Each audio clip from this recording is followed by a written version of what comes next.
welcome to the third day of Gamers8 featuring R6. I mean, Ian is absolutely correct with that one. We do have 4 of the best teams remaining.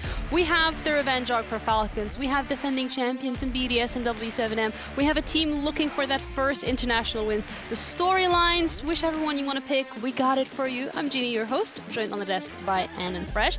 You guys are both looking very smart today. Just today. Just today. Just today. Okay. Last couple of days we've not looked that smart. Just today we're feeling smart. We've put the blazers on and we're feeling good. Yeah, does it add to the IQ? I wish it would. It would be really nice, but I'm afraid it doesn't. No. But we're still gonna get a really good analysis because so far it's been absolutely great. And when we're looking at Gamers8, we've touched upon the fact that we have 12 esports titles that are happening over the course of 8 weeks. There's a $45 million prize pool, $2 million of which is going to be going to Siege. So that's what we're covering here. Falcons, they already managed to win one of those titles. This was Tekken. That was last week specifically. But all in all, we saw Ian on the boulevard on one of those scooters. Please, when is it my turn? Would you want to go for a spin? And I would, but I'd be really scared that I'd hurt myself. Why? It's an electrical scooter. Yeah, but yeah, no. We've seen it happen before with Siege players. Have we? Have we? Yeah, Berlin Major. Berlin? Yeah. Who hurt themselves? Some of the M&M players. Okay. Oh, really? Did you never catch No, that? Oh, no. okay. Well, have you taken one of the scooters Do you around know, the boulevard? actually, just quick story time. Okay. Ian got me on one of those scooters when we went to Jönköping. So we was in Sweden in November. It was like minus 10 degrees C outside. And Ian's like, yeah, I want to go to the mall because I want to buy some shoes, as he often does. Yeah. He did that this morning as well.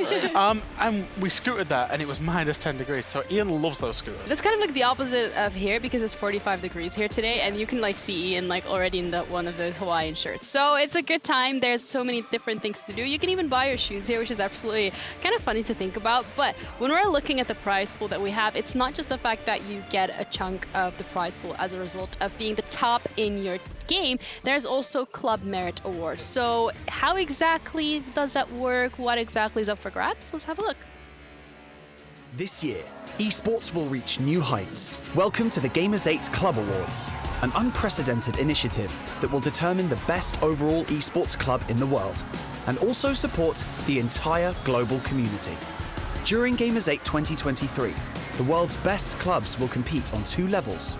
First, in each individual tournament, and second, in the overall standings.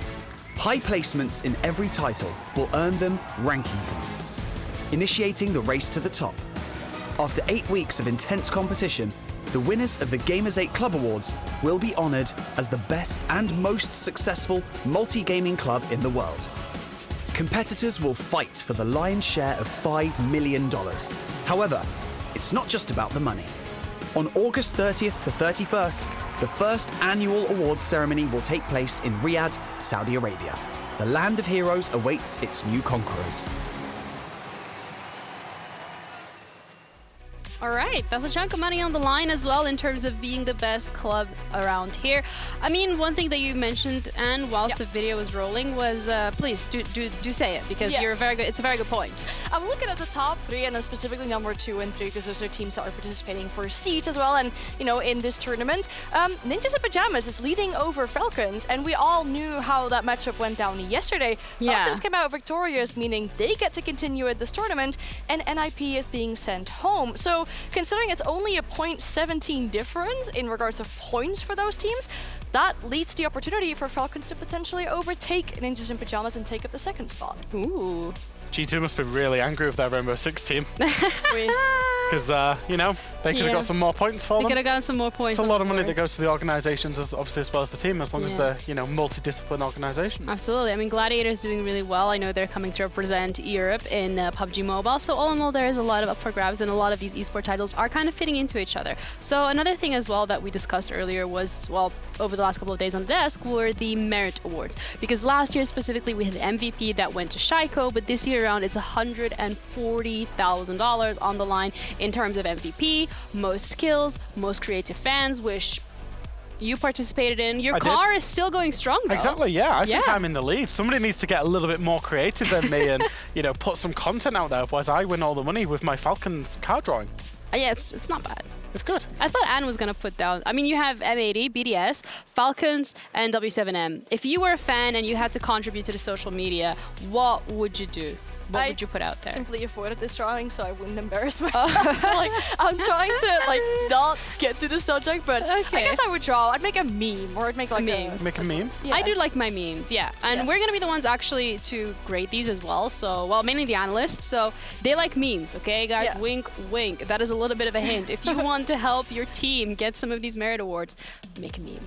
Maybe make a meme about Anne. What meme would you make about Anne? Is there a meme about Anne? She's standing on 2 boxes. Does that count? It's just one thing now, but like I think I need to, yeah, so potentially, sure. Okay, potentially true. But Anne wasn't here last year, but you were. And last year specifically, BDS up against Falcons, that was the finals. It was. This time around, it's playing out in the semifinal. So there is a lot of questions in terms of last year it being an absolute complete miracle run, not miracle run, but flawless run from BDS. And this time around, Falcons might not even be there in the finals. BDS might not even be there in the finals. Yeah, we've literally got a repeat of last year's grand final, but it's in the semi-final this time. And I think these two teams, there's definitely a revenge arc for Falcons because it was close in maps when these teams played. You know, it was 7-5s, it was overtime, it was going all the way to 12 rounds, apart from one map out of the 5 that they played here last year. However, the scoreline of the fixtures were not close. BDS won the first best of 3 in groups, 2-0. BDS won the grand final, 3-0. Haven't dropped a map to Falcons, and I think Falcons have got this little bit between their teeth. Yeah. They want that revenge. Absolutely. Valentino mentioning it yesterday on the desk as well. We want that revenge, and the first revenge that they had to take care of was Ninjas in Pajamas, which they did. So now BDS is up next, and it's also a different format. Is it similar to last year? I mean, this time around we have our groups, we have our teams split into 2 groups. We have Group A and Group B. 4 of these teams compete in a double elimination bracket in best of 3 matches, and the top 2 teams from each group advance into the playoffs. We're actually now at the playoff stage, okay? So everything you're seeing on the group stage, everything on the left-hand side, that is done and dusted. We finished those. We unfortunately sent 4 teams home, but we have 4 teams that are now competing in the playoffs, and they're going to be playing in best of 3 matches to qualify for the grand final. That's a best of 5, but they're single elimination, and so that is even more scary. Yeah, I mean, for example, if you look at Falcons, right, if that group would have been single elimination, they wouldn't have been here because they lost to NIP. Yeah. They wouldn't have had the chance to come back, but the fact that they had that chance to come back means that they're still here. They get their revenge tour. They still have a chance of getting the first place, getting that insane amount of money. And, you know, obviously having put yourself to the top 4 means that you've already secured a significant way more amount of money than in the top 5 to 8. Absolutely. I mean, 2 million on the line, and you're sharing this with 8 teams rather than, for example, SI when it's 16. So all in all, it's a great chunk of money to be taking home. And we also saw it in the interviews that Ian was having earlier today with some of these players. It is something that gets consistently brought up. I mean, some of the Austrian players were joking like, oh, we're gonna go head over somewhere else and do like a little shopping trip before we head home. But that is genuinely the gist of it. A lot of this money can go towards that organization. It can help the organization as well, help the players, push them forward. But unfortunately for Oxygen, yesterday was the end of their story. Yep. And so they'll have to do it with a certain amount, and they can't have the chance to get more to that indeed. Players have been mentioning, obviously, how this tournament means a lot to them in regards of, you know, the prize money, the whole show that's added to it as well. It's seen as one of the bigger S-tier events. You have, obviously, SI, but this one's probably seen as right after that.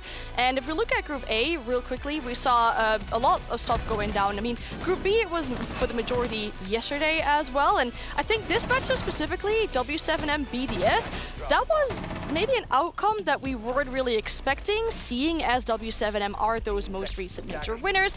The majors that BDS didn't even attend. But still, BDS, they were able to come out that game victorious, maybe to their own surprise a little bit as well, and they're looking at the better seat for this group as well. I think people don't or didn't think of BDS as juggernauts before this game, to be honest. BDS are juggernauts and have been for the last 2-3 years, expected to win pretty much every tournament they go into. And then, of course, they go out and beat W7M. And, you know, I think they're back. Their status is back as a juggernaut. Oh no, you might have just cursed them. You need to say Maybe. Psych.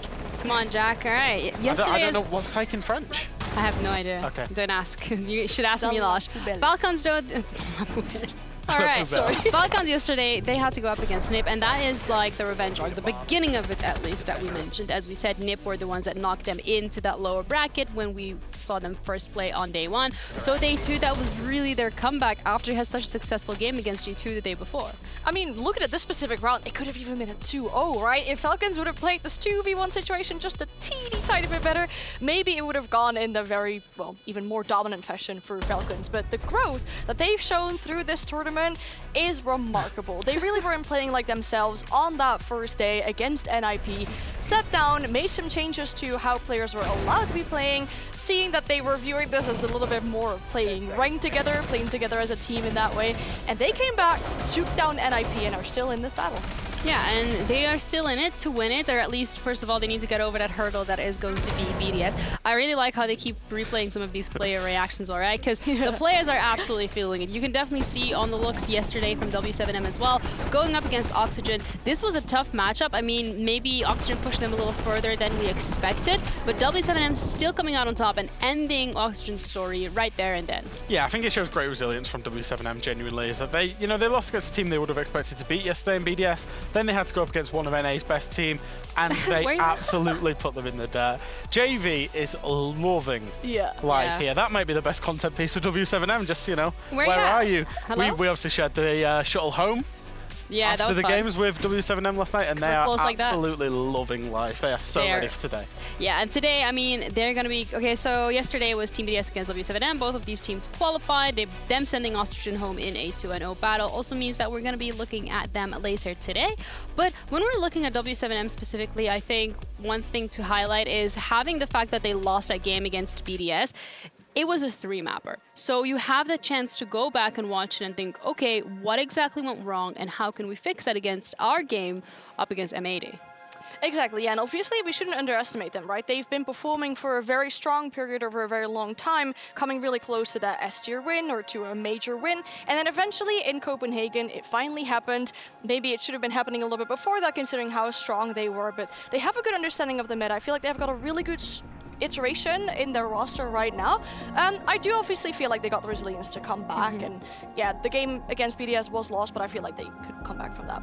Yeah, it's Comeback City. I mean, today that is going to be the second game that they play. It's going to be against M80. So the first game for today will be Falcons up against BDS. We're going to be heading into that shortly. And the second game is also going to be on the A stream. It's going to be W7M up against M80. These are the only 4 teams remaining here in the competition. And by the end of today, it's only going to be 2 teams remaining to battle it out on the finals tomorrow. We're going to be starting off by dissecting that first match, LG match of today, Falcons up against BDS. You already touched upon it yourself, Fresh, last year. This was the finals. This was it. This is where you get the biggest chunk of $2 million, but this time, you either get sent home or you go into the finals. Yeah, it's a slightly different dynamic that even if you get yourself up for this game, manage to get yourself through it, you've got a whole best-of-5 final to play tomorrow. Like I say, I think it potentially means more emotionally for Falcons than it does for BDS. Yeah. I think BDS have always been this very calm, collected team where they're not going to read too much into the history. They're just going to focus on themselves and the fact that they are much improved. But for Falcons, it's kind of a blessing and a curse because it will mean they're motivated, but it also might mean that they're trying too hard to get over the line. Yeah, so both of these teams are kind of in different camps at the moment, and of course there's going to be pressure on them as well. So we had Ian check in with them to see exactly how they feel about the upcoming match. What my team have that doesn't BDS have? I think mostly the fans, the home crowd and our homeland. That's the biggest advantage, I think, for us. From Alamo and Gemini get one apiece, and there's Chalet. He's through, gets a second one. It's a 1 versus 1 now, Alamo. But has he got time to get the case down? He's going to go for the res, but the angle is there. Chalet wins it. To beat Falcons, I think we need to be really prepared skill-wise. We need to put headshots. Sight here now. Okay, all right. Maybe he doesn't need that rifle after all. Instant headshot on the first one. Now he can close the gap. Trying to use the shotty. There we go.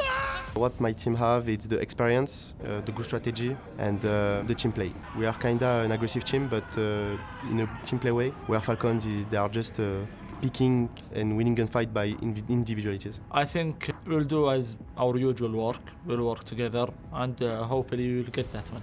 Especially with the players that are offside. Look at this! We got our revenge against NIP, so of course we want to get our revenge against BDS. So we hope we do it and win the trophy. We beat you last year, and we will do it again. Good luck. That's my simple message. Nothing more. All right, they want their revenge very, very clearly, and it's going to be up against BDS, a team that is yet to drop a series. They dropped a map against W7M, so that perfect run that they had last year is already kind of out the window, but it can still win it, and they are a very strong team.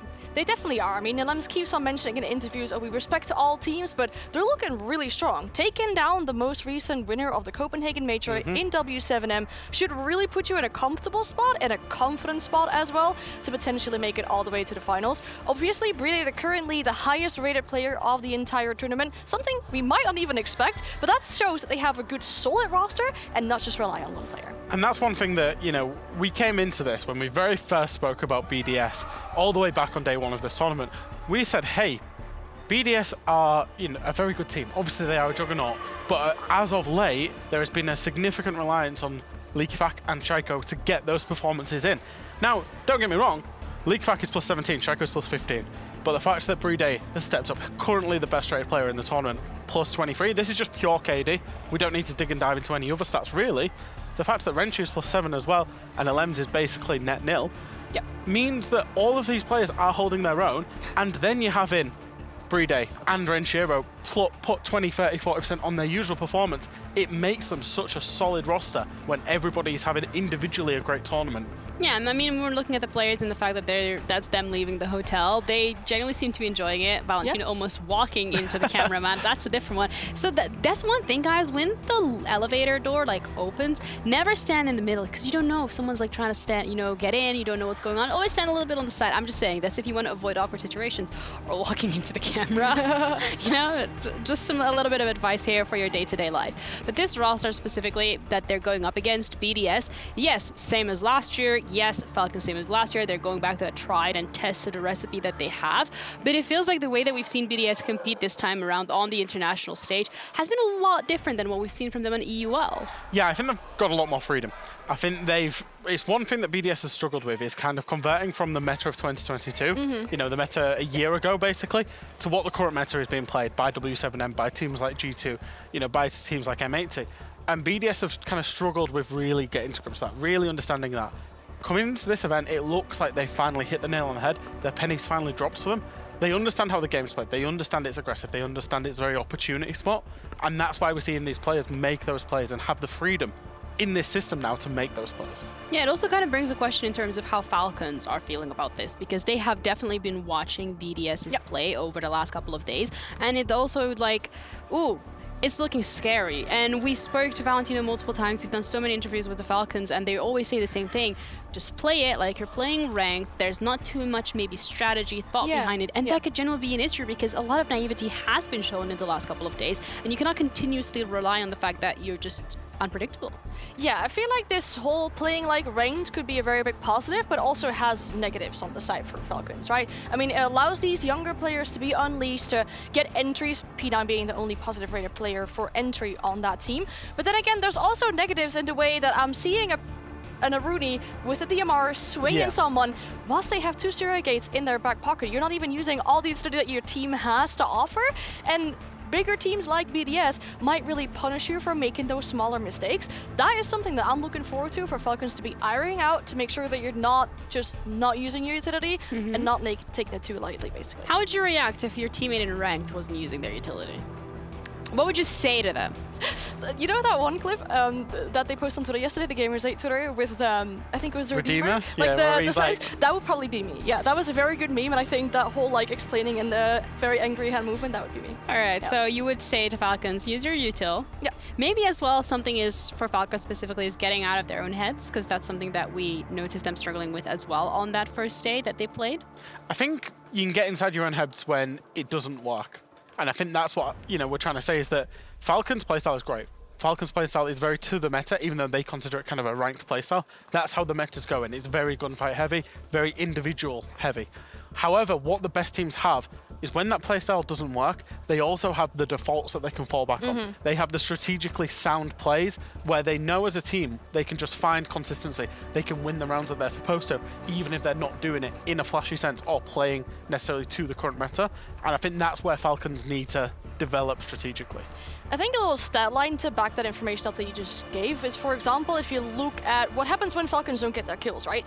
To still win out your attack in rounds, planting is a really good win factor. You could turn the round around in your favor. But then in the amount of rounds that Falcons play, and they played the most amount of rounds shared with W7M of all teams that are still in the tournament to get to where they are, they've only planted 3 times. Even Cyclops planted more than them. So yay! Even Cyclops. Yeah, even Cyclops planted one more time than that Falcons did, for example. So not planting, not being focused on that does obviously suit the current meta, but you need to have that plan to fall back on. And then when, for example, for BDS, BDS himself has already planted 9 times this tournament. All right. I mean, there's a lot of things that we need to be taking into consideration for Falcons, and I think the main talking point here was also that them getting into their own heads. So we're ready to have a check-in with them and see how they're feeling about the fact that they're going up against BDS, the team that they lost to in the finals at Gamers8 2022. All right, I'm down on the stage. Tensions are high down here ahead of our first semi-final here at day 3 of Gamers8 featuring Rainbow Six. Falcons are getting set up, the home team. Getting set up right behind me over here, Team BDS over on the right, and I'm joined by Valentina. Big Val, I'm going to call you. Listen, your guys, this is huge. I don't think some people watching at home expected them to make it this far, especially with some of the competition that's been on display here. But you guys are full of confidence, and you made it here to the big dance. Yeah, thankfully, we came to the semi-finals. We are hoping to get first place as every single other team. So we have come a long way, and hopefully we can close it up to the finals. Well, what's interesting is this semi-final is, of course, a rematch of our grand final last time out. Any bad blood here, do you think, between the teams? Definitely, man. We are seeking revenge. Yeah? We are actually seeking revenge. We lost the final last year to them. Now we are going to go to the final through them. So see, that's the sort of confidence I like to hear, Val. What is the mood like? Obviously, you've been spending a lot of time with your teammates. Are they feeling chilled, relaxed? What's the vibe like? We aren't talking about the game. We're just chilling right now. Yeah. When the game starts, we will welcome it. BDS have looked the best they've looked all year, to be honest. This tournament, they've been lighting it up. They're very tough opposition. Do you think that your guys are going to be able to adapt to whatever these guys throw at you? I mean, the last 2 days, the boys have been adapting really well. Against G2, they really worked on adaptation, and against NIP, it worked as well. So hopefully they keep this momentum up and can adapt to whatever BDS have against us. Watching from the sidelines, were you concerned at all during that first best of 3 where it really did not go your way? Were you looking at the lads going, what on earth is happening here? Yeah, exactly, bro. Watching from the stage is way stressing than actually playing. Like, I was just, what's going on? Yeah. That's it. So afterwards, after the games, we worked on our mistakes, and thankfully it worked through the 2 games we played yesterday. Well, when we were sat together, we were watching you guys defeat NIP from the stand with the crowd support. How much of a difference do you think that makes to the lads? I mean, and yourself personally, when you play in front of your home crowd with that support, it's a unique experience, right? And it gives you the advantage for sure. Yeah, seeing the excitement in the crowd actually like gives you so much adrenaline. You just want to play. Yeah. You just want to get into the crowd and cheer with them. So being in our home crowd, that's amazing. Val, I know you love to trash talk. Camera's yours right now. I'm going to step out of shot. I'm going to give this to you, and you can say whatever you want to BDS. All right? Actually, nothing. No. What happened to you, bro? I thought you were up for that. I did it once, like earlier. That's enough. Okay, okay, Val. Thank you. You're a modest man. Best of luck to Falcons. Thank you so much. Back to the desk, guys. Thank you, Ian. I mean, nothing to say there directly to BDS, but one of the things that we know is that they want that win very, very badly. And he said it himself. They're going to go to the finals through BDS, but that is one hell of a mountain that they need to climb. And it's going to start off all with the map picks, because we saw yesterday specifically when we were looking at Falcons on Border, that is the map that you really want to see them on. I would be very shocked if BDS led it. Yeah, same. I would be too. I mean, it's literally their first yeah. ban. There you go. Take Border away from Falcons. Even faster than their permaban Villa, right? That's like a very clear statement that you're giving out there. If you ban Border before you ban Villa, which is the heaviest contested ban by BDS. We're gonna get the first pick in, Chalet from Falcons, a map that they seem very comfortable on. They won 6 out of 7 games, were flawless on it until they lost it to NIP. One thing that I do really commend from Falcons is they have a good understanding of what makes the enemy like a very strong operator and what can they ban out for their opponents on that map. So I want to see that again from them today on a map like Chalet. Yeah, I'm not surprised to see Chalet. I think BDS, there's 3 maps they don't want to play. That's going to be Border, Villa, Chalet. So whichever one BDS left open, Falcons were always going to pick, especially if that was Border or Chalet, because that's the top 2 map for Falcons.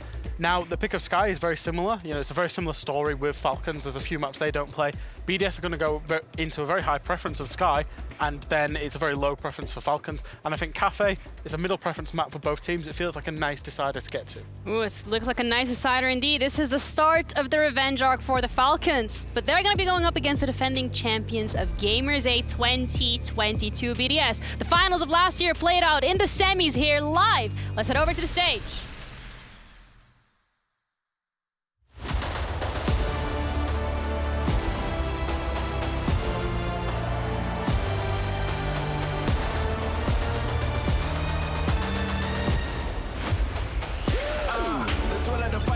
My night. With every win we ascend a new heights. I'm sharpening my skills and I focus my mind. The pride nice in the heart of a lion. A battle with pride is a matter of time. I become the most greatest, the victory's mine. We reach for the cup and the tension is up. In the city of Riyadh, everybody's getting hot. It's not about luck, it's simple the skills that we got. International scores from all over the globe. Are you ready to show from above the spot?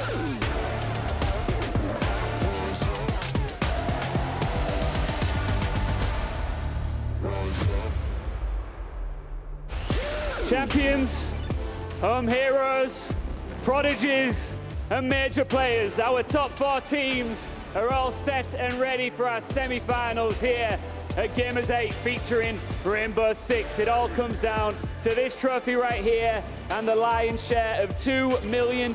By the time today is over, this play day is done, our grand finalists will be set in stone. My name's Ian Chambers, and this is Fancy.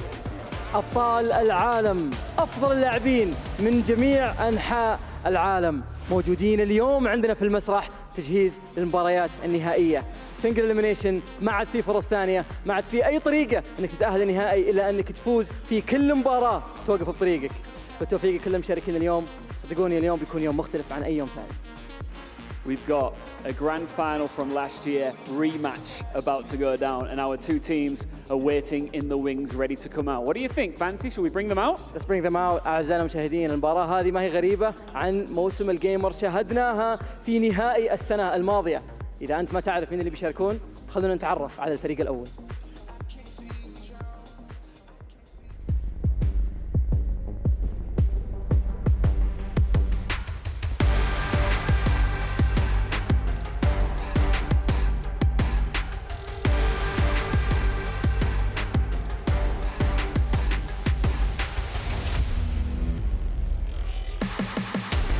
أبطال موسم الجيمرز حاملي اللقب تيم BDS. هذا الفريق سوى الشيء اللي الكل ما كان متوقع انه يسويه. من فرنسا تواجدوا معنا في الرياض في السنة الماضية، استطاعوا انهم يحملوا هذا الكأس. This tournament has been their best performance of the year so far. They are, of course, I've said it a million times, the reigning champions here at Gamers8, and they have a concrete belief that they will lift this trophy once again. جاهزين للحظة هذه مع الروستر الجديد لكيفاك، أول أو آخر إضافة إلى هذا الروستر قدر إنه يتواجد معهم، ومع هذا الروستر حالياً يعتبر من أفضل الفرق في العالم. لكن هل يقدرون يهزمون الفريق المحلي، الفريق اللي قدروا يحصلون على المركز الثاني السنة الماضية؟ احنا على وشك اننا نعرف. Their opponents are ready for another epic ride here in Riyadh.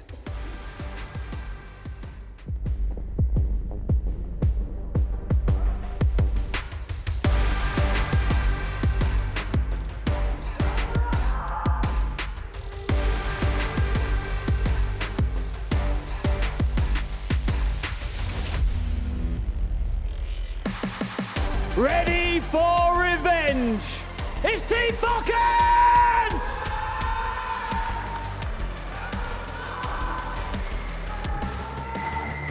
These guys are like lightning. They strike out of absolutely nowhere. Gutsy, hearty, tenacious, pick your adjective. They are ready to do business in their home country and are prepared to once again shock the world. فريق فالكونز جاهز للانتقام. المباراة هذه حدثت قبل سنة بالضبط قدام فريق BDS تغلبوا عليهم BDS وحصلوا على الكأس. فالكون كان المركز الثاني، لكن السنة هذه ما راح يرضى في هذا المركز. شباب جاهزين لكل شيء ممكن يقدمه فريق الخصم. This is epic, isn't it? How lucky are we that we've got a rematch of last year's grand final to kick off day 3 of Gamers8 featuring Rainbow Six right here in the Boulevard in Riyadh, Saudi Arabia. Guys, please do take your seats. Best of luck to our champs, BDS. Best of luck to the hometown heroes, Team Falcons. Let's get into this with our casters fancy. جهزوا اللاعبين كلهم على الستيشنز حقتهم. الآن ما بقى إلا نروح للمعلقين نتكلم عن وش ممكن يحدث في هذه المباراة. الآن احنا على وشك كتابة التاريخ. أعزائنا المشاهدين خلونا نجهز على طول مع المعلقين. Ian Fancy, thank you very much indeed. Myself, XR Troika and Demo here to bring you through our first game of the day. And it's a rematch, but it's not a rematch from this time, Demo. It's a rematch of the finals of last year's Gamers8. We've got BDS and we've got Falcons. It's going to be a good one. I hope it's going to be a good one. I think both teams have honestly probably exceeded where we thought they would be. I think BDS beating W7M yesterday was huge for that team. Falcons, we thought they were out of it, you know, really after the first game they played against NIP. And then look what they've done against G2, look at what they've done in the rematch. Both of these teams getting to this stage, you know, it's very impressive. I think just BDS getting that first seed over W7M is the confidence booster for, I think, BDS and showing that they're back. You know, I think obviously with question BDS, the drop-off, you know, they fell off a cliff. If you look at the difference between the major Yonkaping to Invioli, yeah, we've seen them lose to Kaig, for goodness sake. We have. BDS have been turbulent of late, I think is a very fair way of putting it. But of course, Gamers8 last year for BDS was almost the start of the rise, if you will. You know, they go on from there to win a major and to move on and major, yeah, on and on. So good to see them on form and good to see them in form in this competition. I think they upset a lot of people yesterday with that result against W7M. Now we're going to be throwing on into Chalet, our first map here tonight. BDS going to be starting things off on the attack. You're not a stats guy, Demo, are you? I know you're not a stats guy, but you're looking over at me and you can see that I've got a few little stats on the screen. Yep. Do you want me to share some little tidbits with you? Who'd you get them from? I believe we got them from Spencer, who's doing the stats, so pretty reliable, yeah. But I mean, I hope they're reliable because he's watching every game. I was fishing to see if it's Jesse stats. If it is, then you're. Oh no! It's not Jesse Chig's stats. Could be issues there. Dokubi, highest banned attacker. Makes sense. Can you give me a guess as to the highest picked defender? Highest picked defender? Yeah, highest player. Benny boy. Fenrir. Now we were talking the other day about the smoke, and smoke is only at 19%. Yeah, deployable shield, it's so huge. That's an issue. And realistically as well, I would say that we have realistically, I would say 3 real smoke players here. Maybe 2, maybe 3. Honestly, I've only really seen like Bride, you know, Dream. Bride is the 19%. Is it only him? No, I don't. No, because Kino obviously had the smoke. I made that up. But no, there's only like a few real smoke mains left. You know, a lot of them kind of flown the coop, haven't they? That's a dying breed. It is. It is. Give them back to C4. See it skyrocket again. Can you imagine 3 Tots of Babe kind of under C4? I mean, we used to live it. It was reality at one point. Goodness me. Not in this day and age. We've already talked about the economic crisis that defenders are going through at the moment with their secondary utility. Deployable shields, they're top of the tree. Chalet is where we're at for our first map, Ollie. That's where we're at today. Bans. We actually see a target ban from BDS and Nomad. That's one thing that we know that Falcons, they will run. You know, we've seen them against it in NIP. They were, you know, it kind of helped them just to set up and have that security where they're not going to get flanked. So I think it's a good target ban for BDS.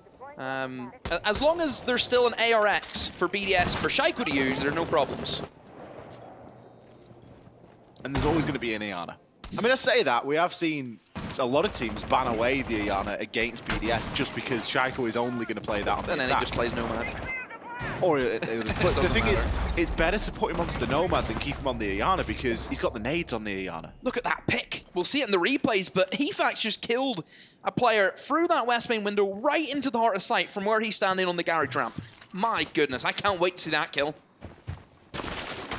We love talking about the outside to in on Chalet, and BDS doing just exactly that. Look at how much they've committed to the map at the moment. We've got people occupying the roof. We've got a lot of players on the periphery. Wrenchy's picking himself up one onto O-kills. All they're doing at the moment is gathering information and funneling these defenders. Not even in the building, only they've got 2 kills. They don't have to be, though. That's incredible. 2 kills being gifted by Falcons over to BDS. I mean, BDS, they've went for that extension. They've tried to hold above. They've even further explored that option with the deployable shield inside of blue, looking in towards raiding, but they've just been domed as they've tried to maybe go for the swings. And BDS, they should get the drones in. They should see that the majority of the top floor is actually clear, and they will start to flood in towards blue and towards library as well. EFAC, he's just, I mean, this is where I think BDS know they have the man advantage. They can just start just scouring around the building, see if they can get any more kills. Oh, J-Lad. He's in position to take EFAC down. It looks as though they've got a little bit of information kicking around as well. We're seeing a couple of yellow pings there. Shako going to burn the Aruni gate, get himself lined up for a nade. He's been pretty deadly on the nades as of late, but as we can see in the overhead view there isn't going to be anyone that is currently nadeable from his position. So BDS, they're going to go for a more minimalistic take where they're not looking to push all the way above. They've just cleared the guys out of office, they've opened up the breach, and they're just going to try and plant. That's all they need to do. They're not looking to hunt for the kills. The priority for BDS is to get the plant down. And they've still got a lot of utility to try and make that happen. Shiko now just trying to reposition himself slightly, get a little bit of a different angle to work with. We've got Wrenchy on that flank as well. J-Lad's picked himself up the second, and if Bride goes down, well, you know that's the diffuser gone with it. Shiko now going to have to pick that up. You need Renchiro coming in. He's towards trophy window. He needs to try and stop Quibs from trying to get back into sight, but J-Lad has it all to do. He has to try and deny. No C4, no nothing to deny the plant going down, Ollie, and it's going to be a very difficult retake for Falcons. J-Lad doesn't even get a chance, doesn't even get a look in against Shiko, and as you know, Quibs, he's just going to be held by Wrenchy. Doesn't even need Wrenchy. Wrenchy was having a picnic. He was just waiting. Wrenchy was out there, he was chilling. He's the best player in the world to hold an angle. And he's played this game for 7 years. I don't think anyone has been better than just him holding an angle. Shako getting the job done there when Bride could not. Not every time, not every day, not every round we get to see Shako get the plant down, but it's always nice when we do. Very basic for BDS, isn't it? Nothing too flashy, it's just their siege. Obviously, I think the fact that Falcons gave them 2 kills, it just gives BDS just a little bit more tempo, a little bit more time that they can work with. I think for Falcons, the objective should be just stay alive. Don't be swinging out the window, you know, 2 kills being gifted, and they're not even in the building, they're not putting any pressure under your utility. It's just very, very weird. It's a bit, you know, it's that bitter taste you'll have after that round, and I wouldn't be surprised if they try it again, Ollie. And they're gonna go for it again. They're gonna try and go for kitchen. I would say the game plan is, guys, let's just not swing. Let's make them actually work for it this time. Where's the castle? The castle. Where's the castle? Let's block off a few of those windows, give ourselves half a chance. You're absolutely going to be sat there going, look, first 2 kills we lost there, needless. We can make sure that that doesn't happen again. BDS will obviously come up with a way of making sure it happens again. Jalad, you are asking for trouble as Wrenchy is on that rock. Has actually crept through the sightline, and he's actually safe, I think, because, yeah, he's left. Jalad isn't looking to hang around, so that was an almost engagement. But the main man we have to look at is Shaikwally. He is who we're after to get in here and do the business. I thought he had a stellar performance yesterday, didn't he, against W7M. He's so good, isn't he? He just is. I love how we're praising him and he's currently just hopping his drone up a ladder. Would have surely been quicker to go down, pick it up, and then deploy it from the top, but we can't question him. You cannot question him. He's just waiting, almost getting himself in. This is a lone wolf push coming in from BDS where they're all just trying to coordinate and see what they can do. Shaq actually misses the nade. Doesn't help him out there, but I think it's more the case of he just needs to wait for other players to get in position, get someone maybe on the window towards blue, maybe get someone on the fireplace window, so whenever he does go for the push, if Falcons do fall back, they'll get shredded, but Falcons have actually fallen off quite early on. It didn't look as if there was a lot of pressure coming in from anywhere except Library, so BDS, they'll be happy with that. They have pushed them back. Oh, EFAC need to be careful. He's slipping off and dying, that would cause issues. Chaco's first nade didn't do too much, but his second, he's left J-Lad on basically no HP to speak of. Frenchie, maybe outside on new balcony, just looking to try and operate on that door into office. Time again, something that I'm sure isn't going to be worrying BDS too much, but it is something they need to be conscious of. Falcons, they haven't lost anyone, Ollie, which is what we said they needed to do. BDS, like you mentioned, they're very slow, but I think BDS, as long as they have 30 seconds just to get that plant down, we know they're a team that will prioritize that plant 9 times out of 10. It's very rare you'll see them just, okay, let's go for kills, let's go for kills. Brede's always going to try and centerpiece those plants. And that's what they're going to be looking to do here, but Falcons have done, as you say, a fantastic job of playing from deep.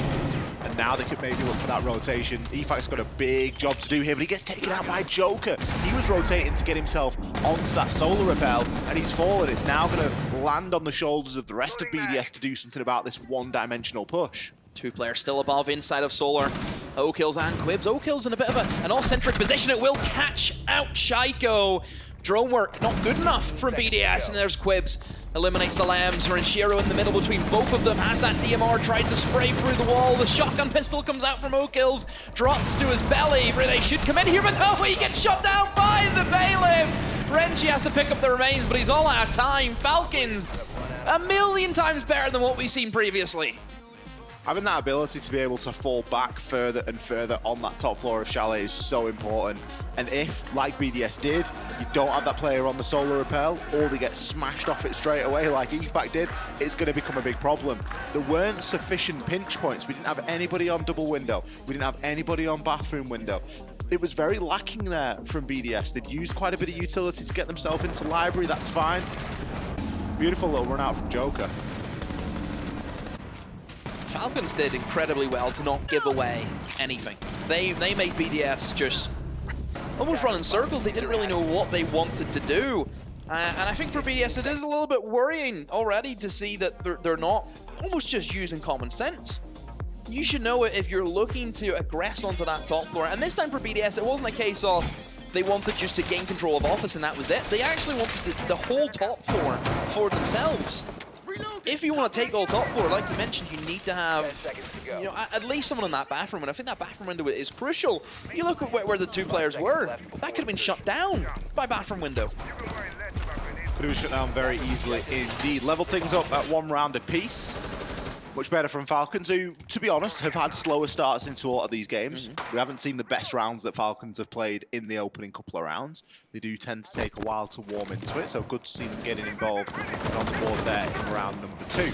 As we move on, though, we're going to be going downstairs into games. Again, relies on that top floor clear. We have a library take. That's what BDS are going to go for. You see the Capitao, you automatically think, yeah, it's going to be used to clear away that suicide position. That's so... Is that not what you think? That's what I think. Don't think so. That happened once, and once only. I don't see no dark. We've got the Ying as well. They do. Brede going to be able to throw those Candelas in, maybe look to try and roll them in and do something about the player inside of stock, although nothing initially there to back that up. Great nade in through the top from Shaiko as EFAC will come through with the swing, but P9 is there. The Candelas didn't work. They tried to use the Candelas only to flash the player inside a connector so he could not hold the window, but it didn't work. The Candelas clearly have not hit their target. And BDS, well, now they're a little bit stunned almost. Lambs, he's on the balcony. He's going to see if he can maybe get himself in, but Falcons at the moment, they're still got players above Ollie. They still have O-Kills inside of box, and there isn't too much utility really, left in terms of the Candelas. A lot of them have been used. Obviously, don't have the Capitao arrow. Shaiko's missing nades. It's going to have to be a Lambs who has to use his nades, but look where he is. He's already in top fireplace. O-Kills can really just play patiently here. Lambs hasn't got a clue. Doesn't even need to aim down sights. Maybe picks a second up. J-Lad getting caught in the friendly fire there. O-Kills was out for blood and he was finding it. Frenchie. There's a time to hold angles and there's a time to get active. This is the time you need to be a little bit more active there, I think. Yeah, BDS in general need to get more active. The lack of drone work has been really poor from BDS. Just a few times that we've seen just players go unchecked and they've suffered for it. Falcons in great stable positions. Joker, even towards Kitchen, is going to cause the misuse. Shaiko, he's going to be tunnel visioned in to try and clear out Connector, and this is where Joker will just pick up his freebie. That's the power of having the man advantage on Chalet, where it is a semi-decent, pretty big map, Ollie, in terms of, comparing it to others like Cafe and Border, for example. There's a fair share of rooms on this map that you will have to try and cover. And Brede, all by himself, a 1 versus 4. 1 Candela left to his name. I don't really know if that's going to be good enough to get all 4 of them. I love the idea there from BDS. It was almost an alternate way of dealing with that player inside of stock. You can go a number of different ways about that. Whether you want to try and maybe Maverick open a hole from the bottom stairs, that's always an option that teams can look at. 10 seconds remaining. Brede, he's going to go for the drop. Immediately gets himself into an engagement. Playing for KD at the moment, playing for Rating, of which is KD and Rating is quite good so far inside of this competition, and he's going to pad it a little bit further there with an exit kill. That's all it will ever be. Nice idea from BDS. I really like the idea of using the Candelas to try and flush that player out. It just looks a little bit finicky. It doesn't look like a guaranteed thing. Obviously, you've got the angle of the drone hole. You've potentially got some mess the other side of that drone hole. There's so many variables there. Yeah, I suppose it's one way. Oh, he was full white. No, you just got lucky. Oh, well then in that case, then you just take it all back. Quite simply, EFAC adapt. Yeah. Play Blackbeard. One thing I will say about the Ying though, I don't know if that's like the best place to use Ying. They've wasted 3 Candelas for that 1 jump in. I think Ying's more well suited for the balcony towards blue. Because that window, you can throw Candelas into top fireplace where there's always going to be someone, towards top blue, towards box. You get a lot more, I think, value for clearing at the top for Ying than what you would have just trying to get someone in through double window, where I don't think that double window gives you like all too much pressure. A lot of players will always come in via the single library window rather than the double, so... Suppose that EFAC gets in there. Suppose he gets in. What does he do really afterwards? Gain? Yeah. Where does he go on to? Yeah. That's maybe more the thing to look at. Getting in's one thing, but you've got to do something with it. Is that a drone that's just disappeared? It just, it vanished. Hit the imaginary ceiling. Should do though, because that's a rooftop, so it's not as if it's hit the sky limit. That's interesting. A bit of intel available here for O-Kills. He's always... Again, has he played any operator? I haven't seen him play anything else. Solus. I haven't seen him play anything else. BDS. They really need to, I would say, just communicate more. I think the refrags have struggled with, that's twice now, although we've seen these big man deficits go up against them. And for a team like BDS, where they're all capable gunners in their own right, it is strange to see.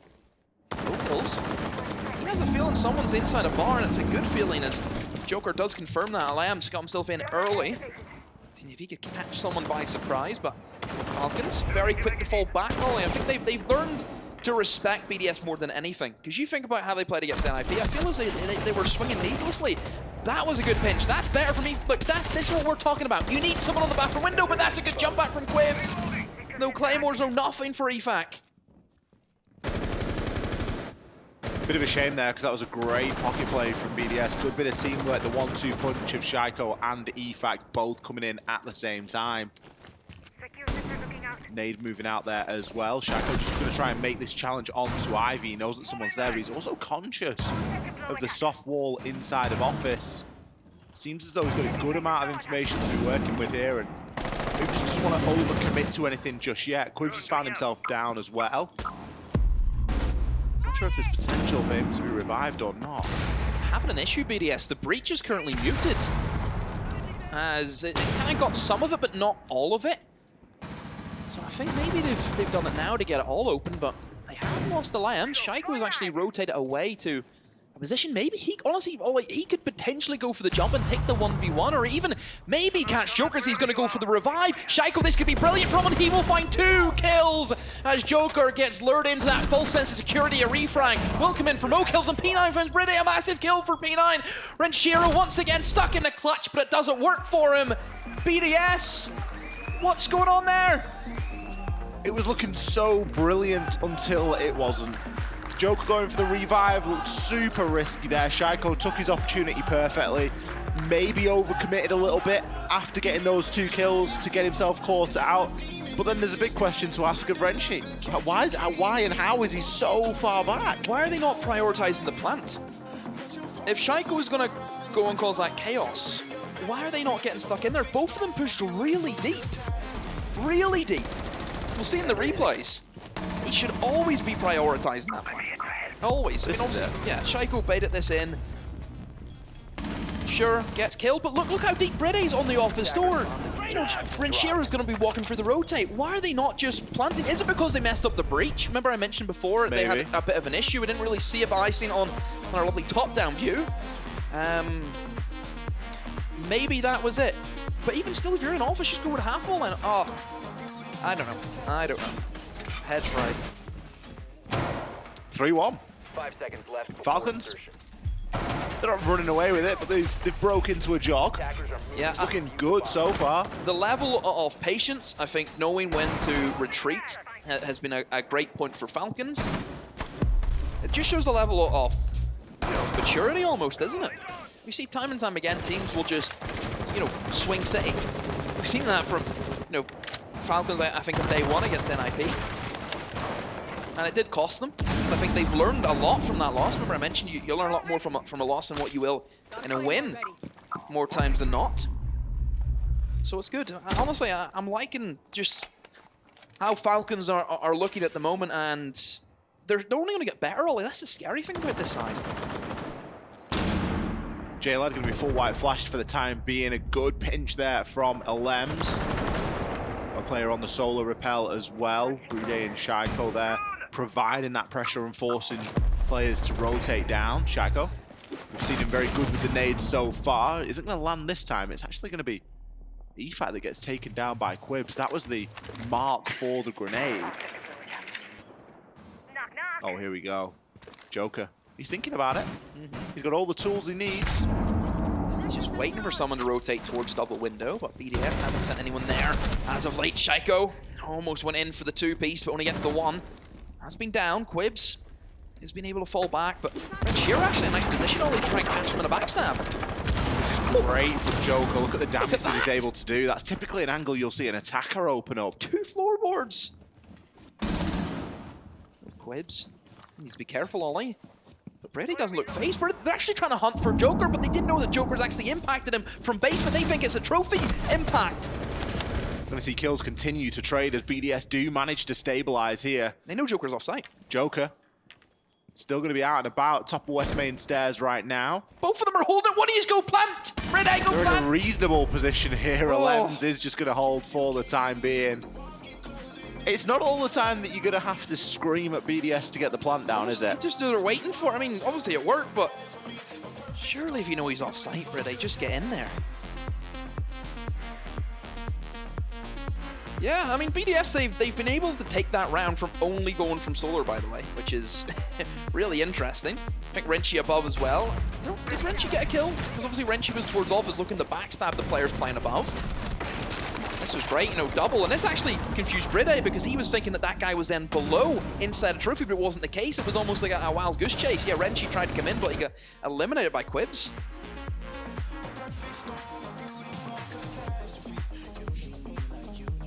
What are you smiling at? A good round for BDS to get in the book there. They don't want to go too far down on this attack. If they can walk away with an equal split here, I think they'll feel as though they've done pretty well. On the flip side, Falcons let's take the lead. Going back down to Baron Games. Now, we don't have the Ying, and we don't have the Cap Attack. So that would indicate something a little bit more par for the course. We're not looking to try and remove that stock player this time. Well, they've got the Nook coming in. Obviously, you can make the argument saying that's going to be for more extra nades. I think it's going to be EFAC just crouch walking around the map. He's not had much luck on the windows, has he? No, I think that's just what he's changed to now. And yeah, look at already opening that garage. That's where he's going to be going to. However, once again, O kills on that Solus. If you do not know, Solus will be able to see a Nook as they activate the gadget. So it is a hard counter to Nook. Probably the reason why we don't see our bans as much as what we used to back in the day. And for BDS, BDS are probably one of the best teams in the world in terms of their utility usage. whenever you play against BDS, they cut off your life support. The way like nades hit you, flashbangs hit you, the angles they force you into these crossfires. Dangerous, dangerous team when it comes to that. You know, I think in terms of teams that you don't want to play as like a warm-up, it's BDS. You know, a game, also a warm-up game to make yourself feel good. BDS make you feel bad. Quibs still in position to try and send out a couple of those magnets here. Joker maybe looking for a little bit of a hop out. Surely you hear that EFAC. Late reaction there on the drop off. Renchi to kick things off with a nade onto J-Lad. Shaiko, he's threatening to just hop into site window here. He is really just waiting and biding his time. Just a pixel. That's all he needs. EFAC has slipped his way in towards West Main.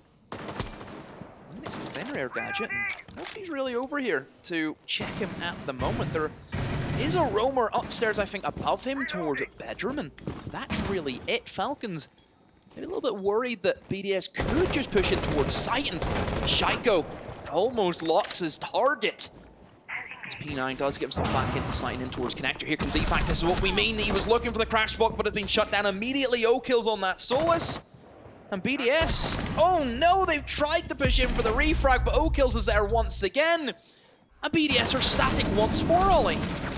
O-kills is having a lot of fun inside of the corridor there. Breede and Renchi, they've got a lot to do. O-kills, go on, make it the ace. He deserves it if he gets it. He's only got Renchi left to find. He's in the hot seat here, 35 seconds left on the clock. He's going to try and go for it, but Renchi, the spoil sport, puts an end to that reign of terror. Does have the diffuser. There's a couple of kills to find, though. Isn't going to be an easy clutch by any means here for Renchi's location well and truly known. He's going to be getting peeked from the hatch and from stock. It's going to be Joker to finish things off. If only O-kills could have got the ace for himself, eh? If only. But Falcons, I keep referring to the little team that could. They're doing it again, Ollie. They lead at the half, a great half for Falcons.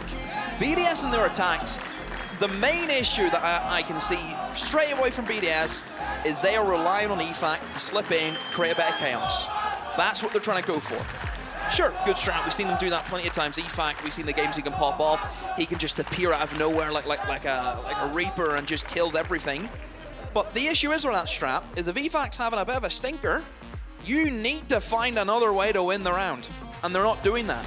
They're waiting for EFAC. EFAC dies, and they all just stay still. Renchi has been, it's like a rock, just not moving. Shaiko, I think, has tried, but the rest of them, like, look, Chaiko's been dead, and nobody's moving. There's still a guy outside double window. There's, I think, Rib was upstairs on the other window. It makes no sense to me. They're not moving as a unit. It does seem a little bit strange, and it's frustrating as well because we've seen some really good little 1-2 punches from them so far. We've seen some great nades, some great pinches on that top floor. Think back to that first round. They got 3 kills without even stepping foot inside of the map. So that's when you really got to look at it and go, we know that they can do it. There's obviously just that big disconnect, and I think that the fact that that frustration may be coming out of EFAC now at this point because he's really just not been able to get anything started. Hopefully it'll be a good mental reset for them to switch sides now. They go basement right off the rip, Ollie. Falcons have seen that and brought a pretty good lineup. You've got the Thatcher, which is going to help them a lot with any Kai claws that could be there. Yeah, main wall gets opened up easy enough. And I would say they'll probably go for the trench push then as well. This is what you'll see very common. Teams will come in, open up that snowmobile first of all, and then start rotating towards trench. BDS, in response to that, they look as if they're going for a bit of a roam presence, Ollie, upstairs, in towards kitchen, in towards dining. They brought in the cap can to maybe see if they could pick up a kill as the sweep comes in for Falcons. But do keep in mind, as if Falcons want to go for a plant in towards trench and get themselves located in towards the barrel section of that bomb site, they will need to take above. The hatch controls a lot of the operations for that bomb site, so they need to try and go for a hunt.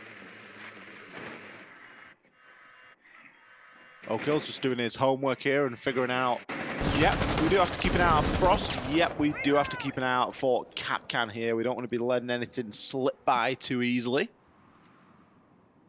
BDS, though, look at the positions they're occupying. Shaiko, all the way up inside a library. This a daunting task for the players left onto the side to try and keep hold, knowing that they are quite light. We've got Renchi, he's just rotated down those main stairs, so he's going to join BDS and Alems. What it is doing, though, is wasting a lot of time. It is wasting a lot of time, and Falcons haven't really got that trench wall open as of yet. Again, still worried about the potential roam presence inside a kitchen. That roam presence has since then fell off. Look at EFAC, look at the position he's in right now. He's tucked himself inside a trench, and there's no way out of where he is right now. He's stuck. This is just going to be a gunfight for him. Either kills or dies. The Capcan trap with him as well. He will eliminate Chalet, and down goes Ace, a big hard breacher. Only one exothermic left. They can either get the trench wall or the main wall. It's up to them. Huge kill there from EFAC to really put a dampener on the plans for Falcons inside of this round. Them tempted there for a little bit of a C4, just trying to bait out anything he could. He's done his job. Look at the time, 28 seconds left on the clock. He got himself a kill as well. One trench. They're We going are main going to wall. be able to open up that main wall, but it isn't as ideal as opening up that trench wall. And don't forget, we've still got Shaiko on the flank ready to rejoin his teammates. C4 now going to get tossed out, 13 seconds left. Quibs does have the diffuser in hand. Could just go for a bit of a plant on the table, but that requires cover of blue. And that's not something that they've got at the minute. The kills for BDS come thick and fast. One by one.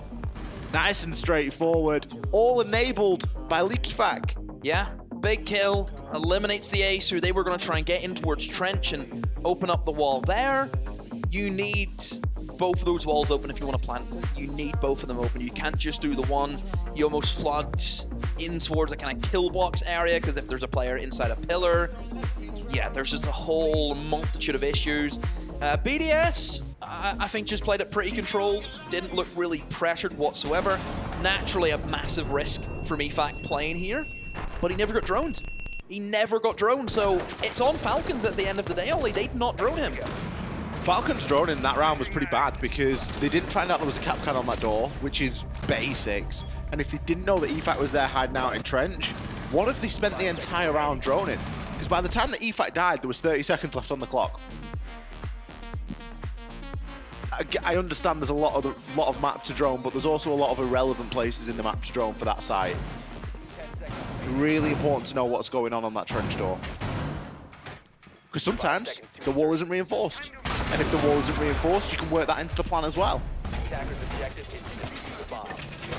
So a good start from BDS. EFAC. Big risk, big reward though.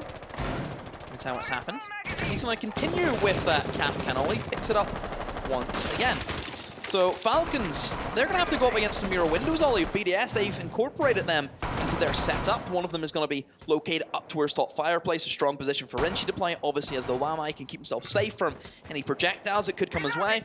I assume the other one's probably downstairs inside a connector looking towards games. And can also cover portions off bar as well. Falcons, what is going to be their approach? We've seen BDS, they looked as if they just wanted to try and get library, and that was it. Nothing more, nothing less. I would say Falcons will probably try and go for a much more heavier control off the map. Try and get control of bedroom. Try and force your way in through towards blue. Use fireplace, for example. I mean, you kind of need to if there's a mirror window there. You've got to come up with a way of dealing with that mirror window. Whether it is going to be from above, whether it's going to be from below. P9. Going to be able to get a little bit of the work done on this top floor. This is all ground, though, that BDS have happily surrendered.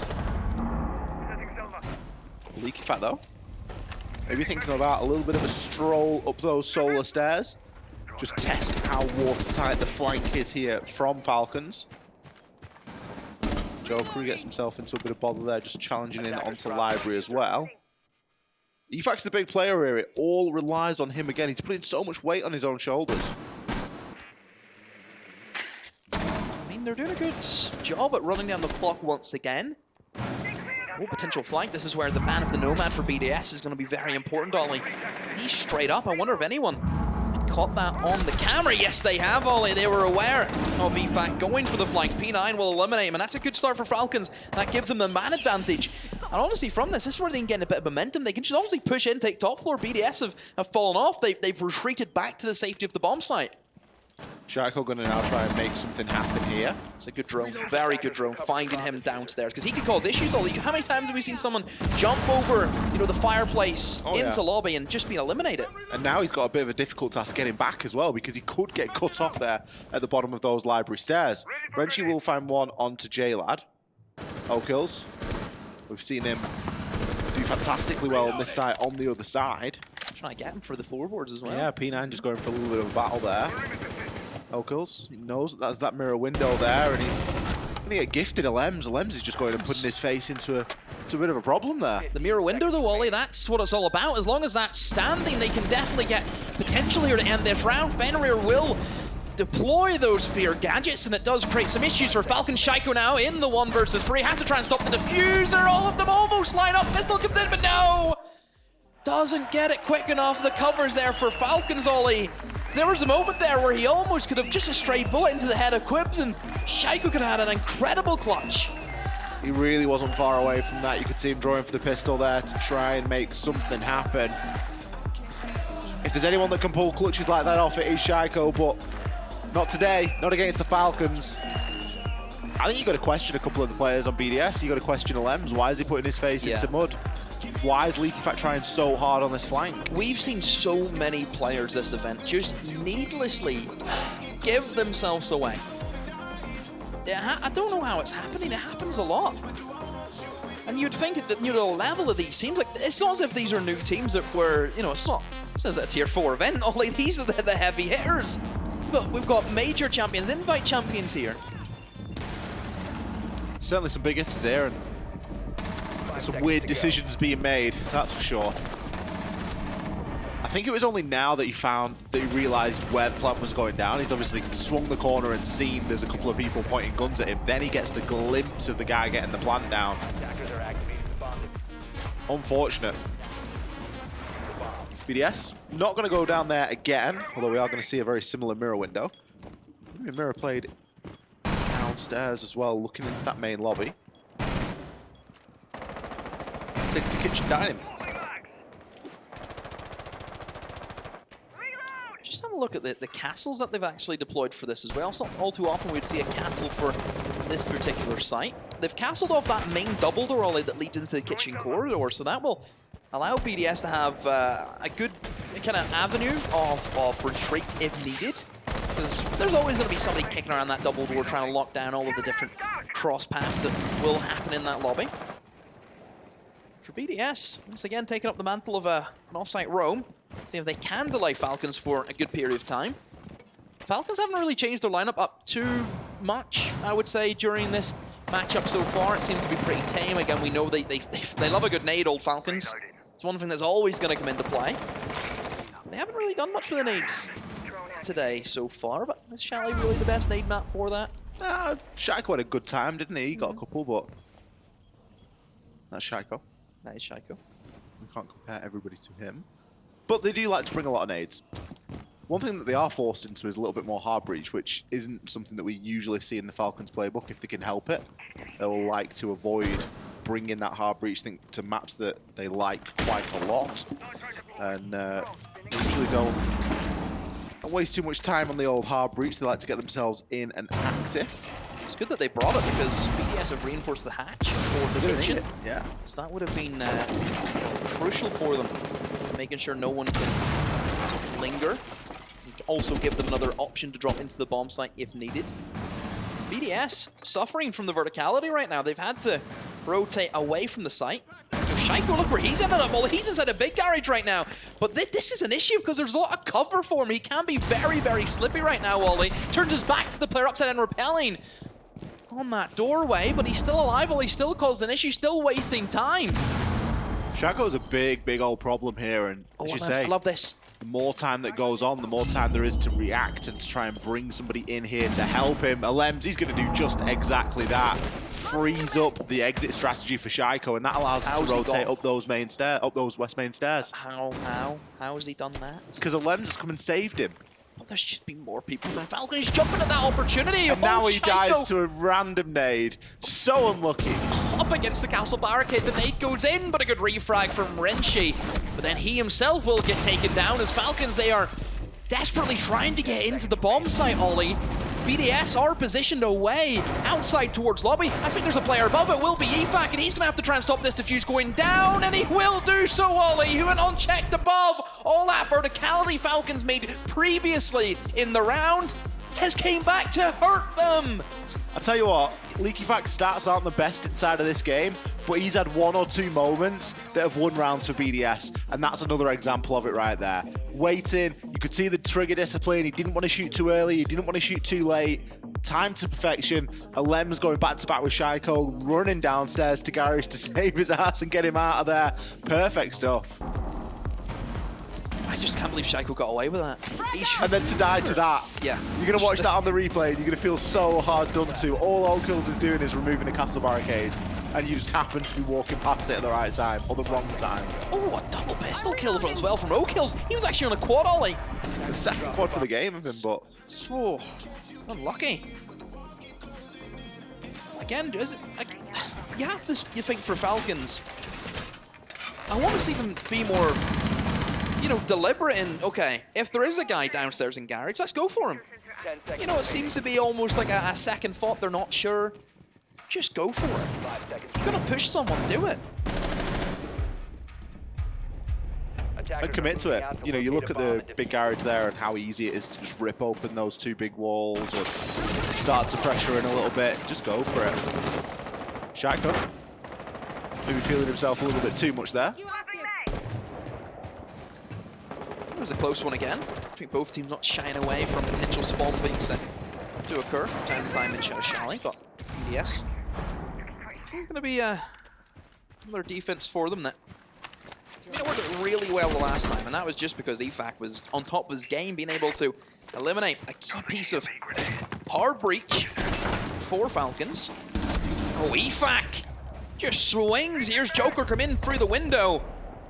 Play us a song, you're the piano man, he asks, and well, it's not taking any more requests, Ollie. It's after hours. Great opening pick and no real ability for that to be refragged either. We don't see the same presence on the windows from Falcons as we did from BDS. I find it really surprising that Falcons haven't tried to incorporate a Jackal. It's an operator that we've seen them use very heavily on a map like Cafe and also on Villa whenever they were dealing with roamers. I'm shocked that they haven't maybe tried to fit in the same again. Maybe it's because they do need more hard breach for this site, of course. That could be the reason why you have to take in your Thatch, your Ace, and your Thermite, which they're not the greatest for hunting the roamers. There's a bit of a question mark over the Thatcher pick, isn't there? You could sort of say, is there a way we can get around that? Open and mate, it's so difficult. See that snowmobile more than anything? That's the issue. That's the one where you need the Thatcher. Drone is ready to go. Chalet going to start to make his way down those west main stairs. It's the first time in a long time we do have all of BDS down on the site. Although Shaiko is missing. Where's Shaiko at the moment? He's maybe off on his jollies. He's upstairs inside a library as he was last time, so still waiting to play spoiler. Falcons not taking any chances this time, Demo. They've droned out, they've checked, and they've double-checked. Bride is going to attempt a trick there, and that will be successful on the long wall, but unsuccessful on the trench wall. So that is going to get opened this time. That was the main difference from last. That's actually fine for BDS. The fact that they gave them trench wall still means that they can play in towards blue very aggressively and can swing towards pillar if needed. Another nade will go in to try and eliminate that shield. Okills didn't get any kills from it, but hopefully has destroyed that piece of utility. But with that long wall being opened, Ollie, they can't really give good cover to Chalet as he tries to move in towards blue. That's what I'm talking about. As long as that wall is shut, the blue player becomes a big old issue. No kills. He's 14-6, Ollie, after 9 rounds. He's going to need to get a heck of a lot more if he wants to win this round, and well, that's a good start. Eliminates EFAC, but down goes the Diffuser. It's going to be called an Okills. Has to move through the site and has to find 2 of them. One is going to be tucked in the pillar now. All of a sudden, a 1v1 pistol comes in. Oh, that was very, very close. Okills. Was that another quad? Another one? 3 quads in one game. The problem is, ripped away from you. You've lost 2 of those 3 rounds. So it doesn't matter. It's as good as getting 0 kills because you lost the round as a team. BDS is certainly going to be feeling as though they've gotten away with one there, though, because that did get scarily close. When I saw Renshi go back for the peak, internally I was screaming, just run away. just run for the hills, run up blue stairs, because he hasn't got time. Bomb located by attackers. And even coming back for Falcons, I mean, like they lose the first 2 picks. They get Kai tricked on the long wall. You know, they lose the player in trench, diffuser goes down, and honestly, throw kills that even keep them in there. That's just incredible. It really is incredible. This here, you know, this is where it was getting scary. All like that pistol comes out and Renchi, you know, he's starting to walk to him, isn't it? Oh, dear me, you're thinking all he's going to do is flick onto it. You know, if he'd have flicked Renchi before taking the down player out, then that would have been it. 5-5. All level. Who'd have thought it? Attackers need to locate. Would you have thought it, Demo? Many bombs as they can. Yes. Initiating jammer. Who gets defense overtime? That's a good question. Because we are hurtling toward an overtime here. Let me have a look.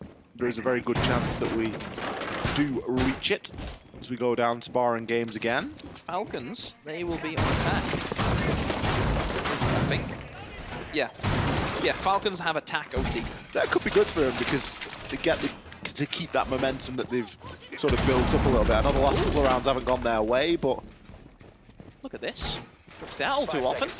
I don't think I've ever seen those walls reinforced. They've ever. I haven't a ranking for a top 4 defense, but that's another topic that I don't want to get into. Yeah, they're going to try and hold down logistics. They've reinforced the 2 bedroom walls, which is very surprising to see. And I'm curious to see, you know, is Shaiko, it's going to be just a you're dying there kind of phase, or is it more of a almost bait Falcons into something else? I don't really know what the objective is. Oh, that's a great pick. If you're BDS, you've taken down O-Kills, the main man for Falcons. I really enjoy the irony in O-Kills' name as well. Because it is actually a 0. Yeah. But he just doesn't never get 0 kills. No. He's popped off. He's not going to be doing anything this round apart from calling out on the cameras, though. Which, as we know, is going to be difficult, especially with the roam game that BDS are bringing. Nice to see Falcons reacting, though. They're going to be bringing in the Jackal. That should assist them a little bit more. I wonder what P9's going to think as he swings off as and sees the 2-1. He's going to walk through there. He's just going to turn around. He's going to go, nope, not today. I don't want to play into that. What even is this? I mean, it's actually pretty good because Shaiko and Efak can just support one another. Shaiko knows that double wall's never going to be touched, so he's not going to, you know, be at threat. So essentially, Efak can hold his piano door and Shaiko can hold Efak's bathroom door. It works in conjunction with one another. It does depend just how much they play into that, though. Unfortunate there from EFAC, especially given that they knew about that. You can see with the ping that they knew somebody was on that window. And Falcons are going, well, you might have reinforced a couple of weird walls upstairs, but is that really going to matter at this point? We've managed to get a kill back. We can now start to just pinpoint and focus on a little bit more of what we want to. They've been able to spot out a goo mine that was placed downstairs towards blue. They're trying to assist the Lems, and the Lems, I think, catches a glimpse of P9.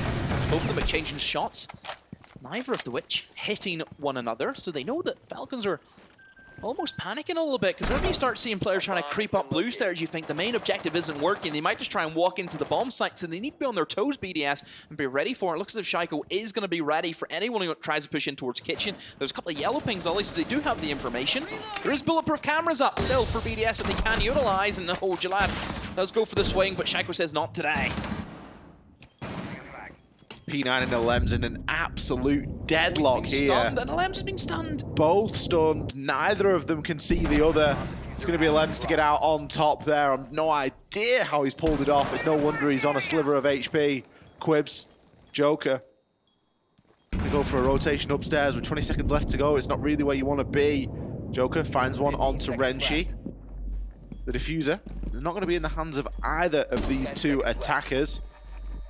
And well, the clock is likely going to do the rest here. Joker does get himself into sight, gets a great shot there onto Elems, but ultimately left sprinting through. Shaiko to finish things off, picking himself up 2 on the round and securing map 1 point. The common denominator for Falcons in the past 3 rounds that they've lost has just been too slow. Just off the mark that they should be.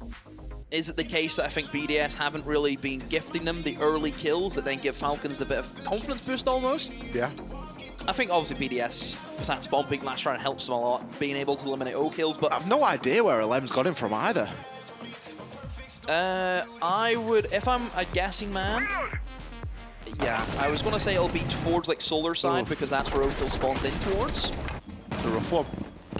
Even I don't think I've died to that one. Just Falcons, if you look at how they were playing the first couple of rounds, they were in, they were quick, they knew what they wanted. But as soon as that Shaiko round happened downstairs, where it just didn't just take the foot off the accelerator, they've almost allowed BDS to get back into it. Yeah. If you're playing against BDS, this is a team that they're always going to be in for a look at. Sure, we've seen BDS have bad performances. It happens, right? But we also seen them have incredible performances. Yeah. Like, that's the duality of that team. One of them was a year ago here. One of them was 6 months ago, but that was the bad one. Map 1 point for BDS. Let's see if they can get this done without taking us to overtime. Wasn't the best attempt from Falcons last time we saw this site. It was another flashy 4K from O-Kills, but no flank protection, and EFAC was allowed to make that rotation above. He stopped the plank going down in the final second. Kills haven't been the problem for Falcons. It's been everything else, which is always a big problem. Yeah. It's been trying to get the plant down, prioritizing that. I mean, BDS, I don't think I've done too well in the fragging department. No, I don't think. I mean, you can look at him and you can see that. EFAC's going double negative. Yeah, We've got just scraping by. Shaiko, he's only just positive. Renchi, I feel, so bait a few of his kills in the early rounds, but we'll not get into that. And there we go, the first pick again goes in favor of BDS very early on. Falcons not working in conjunction. The refrags needs to happen, but it's not coming in. And also losing the Jackal, which would have helped them for this exact role that they're trying to achieve. It's an issue. I'll tell you what, just to cut you off there, the Wamai is really hurting Falcons here. How many times have you seen the nades getting thrown and immediately getting caught inside of the guy with Wamai? I was just going to say, it's as much as we praise BDS and their utility on attack, equally their utility for defense is equally as good. JLAD's literally just lost 2 nades there. We've lost a bunch of X-Kairos pellets trying to get the solar wall open. It's super difficult. And it comes down to the information gathering again. You've got to find that stuff out on the drone. You can't just be leaving it to a chance. Second kill now comes in for BDS. Falcons still not in position to respond. This is like the round that BDS have. Falcons have lost 2 players and they haven't even entered the building. Yeah. You know, it's the reverse of round 1. And only because the teams are on opposite sides. Oh, it's just going to keep on coming now, isn't it? JLAD's got himself into the site. Doesn't matter. He's going to likely find himself a quick engagement here. Maybe gets a good couple of points of damage in, but he's on his own. Where's his Reday's diffuser? down. What's he going to do from here? Where's the diffuser? Where's the kit? Shaiko from above shuts him down. You can't just crouch walk your way into sight. Map 1 in the books here for BDS. They dropped off a cliff in that second half. I thought it was a very strong start for Falcons. Very, very strong. They looked together. The refrags were good. They were able to stay on top of the man count. And then BDS just pulled the flip on them. They flipped the switch and Falcons just faded away. 4 rounds on the trot. They lost Ollie. BDS just dominant. Very, very... Those past 4 rounds, I mean, obviously apart from the close one at the end on that basement attack, the rest of the rounds were easy. We're going to hear a very short break. After that, we'll be back with our analyst desk. They're going to break it down and set us up for map number 2. Don't go anywhere.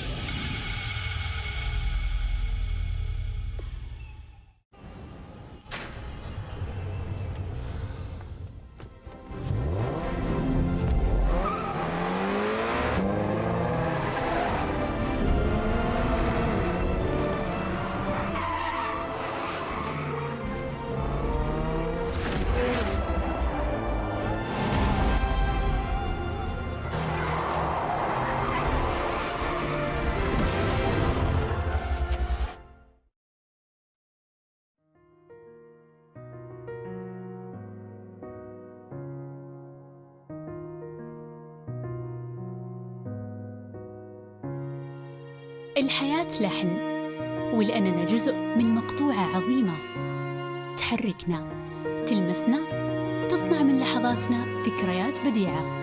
لأن الوجبة، التجربة، المغامرة ياتيك بعد جديد في هيلتون الرياض.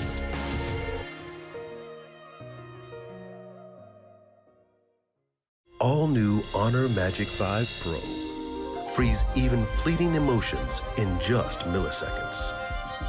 Take marvelous night shots with lightning-fast exposure. The display reveals more details in bright areas with an astonishingly long battery life that just keeps going. The latest flagship chipset brings you exceptional performance. Unleash the power of magic. Honor Magic 5 Pro. Take my hand, follow my lead. Only one way to be. Living young, wild and free. Living young, wild and free. Yeah. Look into the stars, look into your heart. Tell me what it is you seek. Jupiter and Mars fall into my arms. I got everything you need. Oh, don't wait too long. We don't have much time to spare. This could all be gone tomorrow. So all I need right now is your love. You're taking me higher, taking me higher. So when the moon rises and the flame is ignited, we're stronger together and weaker divided. Yeah. Take my hand, follow my lead. Only one way to be. Living young, wild and free. Living young, wild and free. Yeah.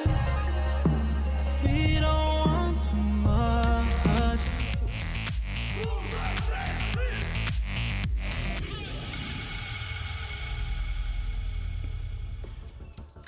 Welcome back to the third day of Siege here at Gamers8. I'm Junior host on the STC Play Desk with Anne and Fresh, as we're going to be breaking down Falcons losing their own map pick to BDS in the semifinals. Very unfortunate for them indeed. I mean, it looked like they had a pretty decent start themselves, Falcons. It looked like when they were on their own defense, BDS wasn't always aware of the positions of the Falcons players. They were getting swung, or they were misjoining, for example, Falcons players. There were rounds where they didn't even have enough drones to get information. I liked how Falcons was playing that aggressive. We saw some runouts again. We saw them swinging. And you saw on their faces as well when they were leading how much it really meant to them as well. Yeah, I thought BDS were especially poor, to be honest, on the attack of Chalet. You know, it's a map they don't like, and you can see why, because they very much struggle clearing out those power positions. Struggled clearing library, struggled with solo takes, struggled with information, particularly the solis from Falcons, and Falcons were playing well, got themselves to that 4-2 split. And then I think after the side swap happened, Falcons then struggled with the same issues, and BDS was having a lot of fun on their defense. But the one thing for BDS, you know, who came out the eventual winners, the one thing that improved for BDS, I thought, was the team play and the synergy. They were doing things for each other, creating 2v1 scenarios. One specific example, and I'm sure we'll get onto it in the highlights, was when Shaiko was stuck inside of Wine Cellar with 3 Falcons players surrounding him. It was a Lems and Leakfact that came down to help to give him a route out of there, managed to get that entry kill, and then Shaiko managed to get out of that position and get out of dodge there.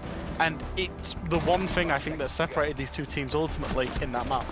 It really helped to play together and to assist each other in winning out rounds. But for BDS, when they started out on their defense, I noticed they brought a lot of trap operators as well, which then for Falcons made them check every single doorway, every single window that they had to jump into. They needed to drone things very well, and that costed them time. So it was BDS both with the utility that they brought out. We saw the bomb eyes, we saw the Surya gates as well, and the fact that they were able to retake control on the bomb site, such as kitchen, when we saw Leak Effect upstairs and got the kill on the planter.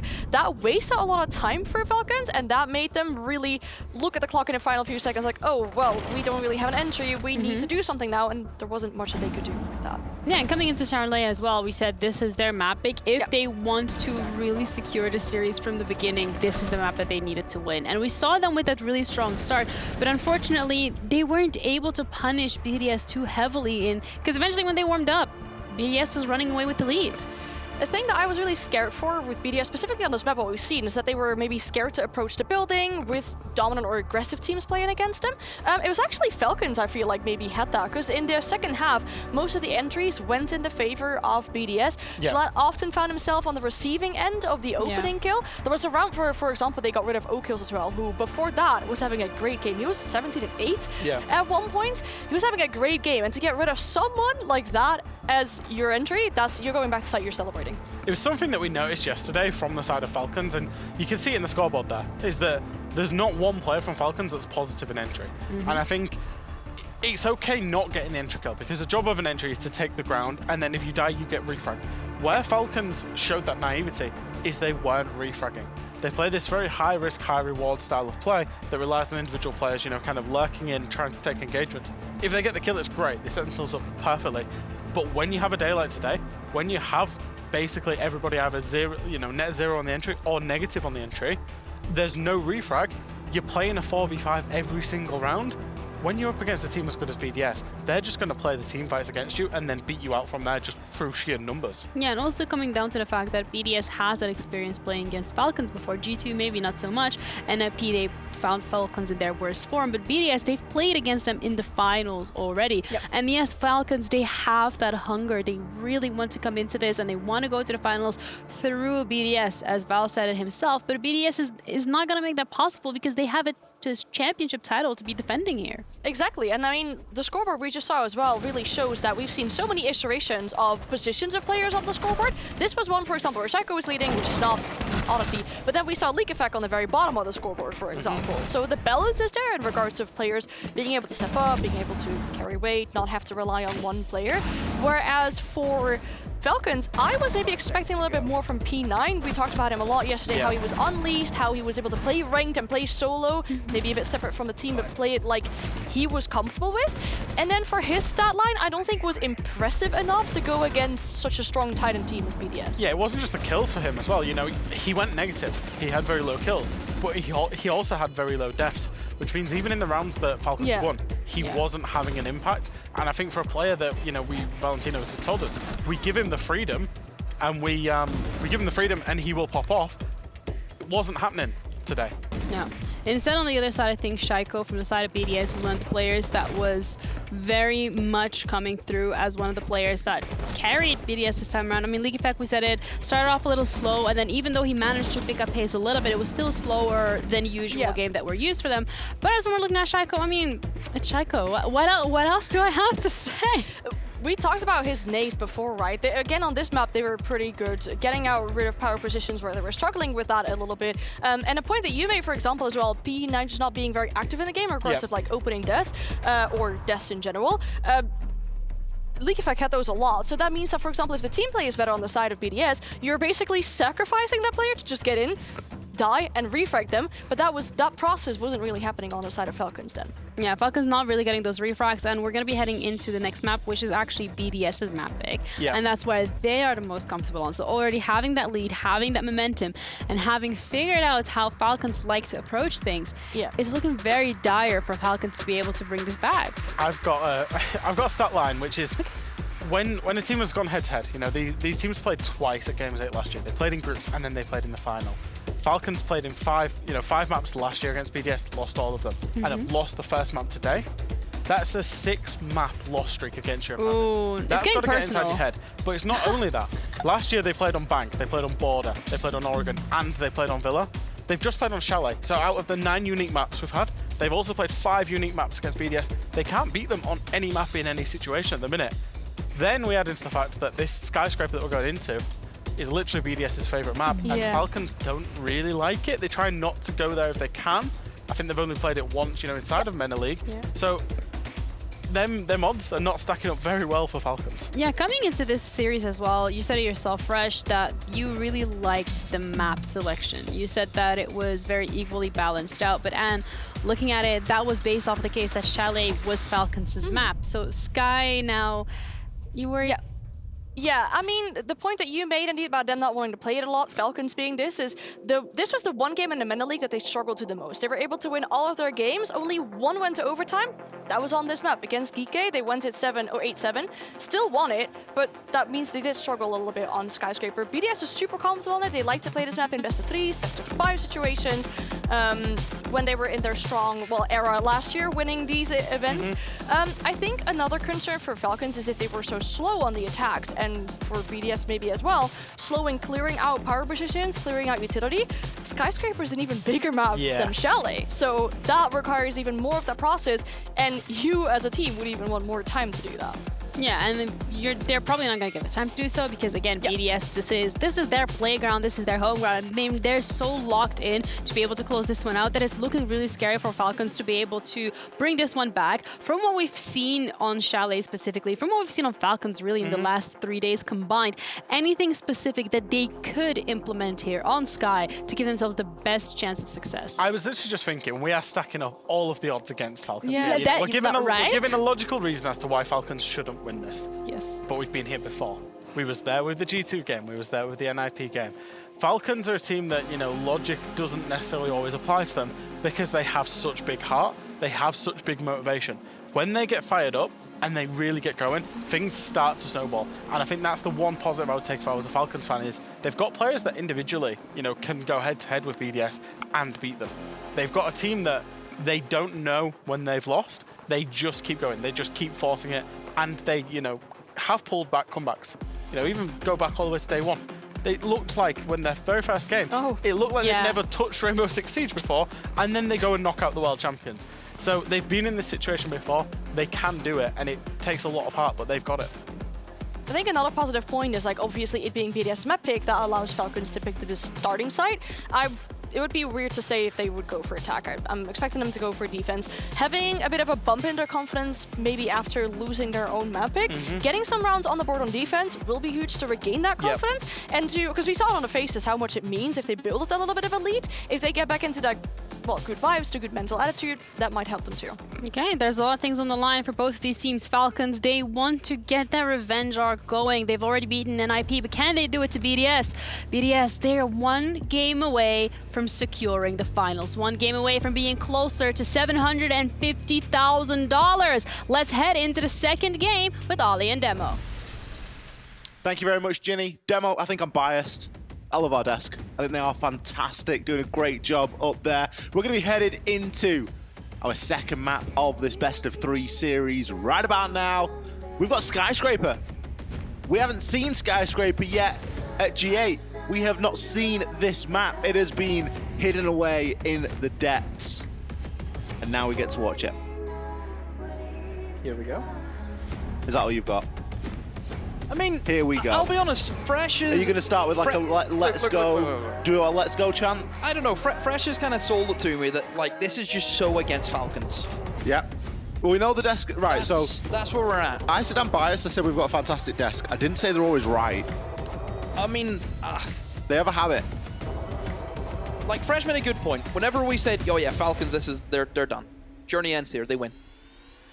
It happened at G2. We said yesterday NIP, I said no matter what matchup Falcons is going to go into at this competition, they're going to be an underdog. It's the way it's always going to be. But, like Fresh said, whenever this team gets going and they have a bit of belief about them, we see them do magical things. Look at the comebacks they had against NIP yesterday, coming from behind. Yeah. We're going to need to do that today. But it's a very difficult map to go against BDS on.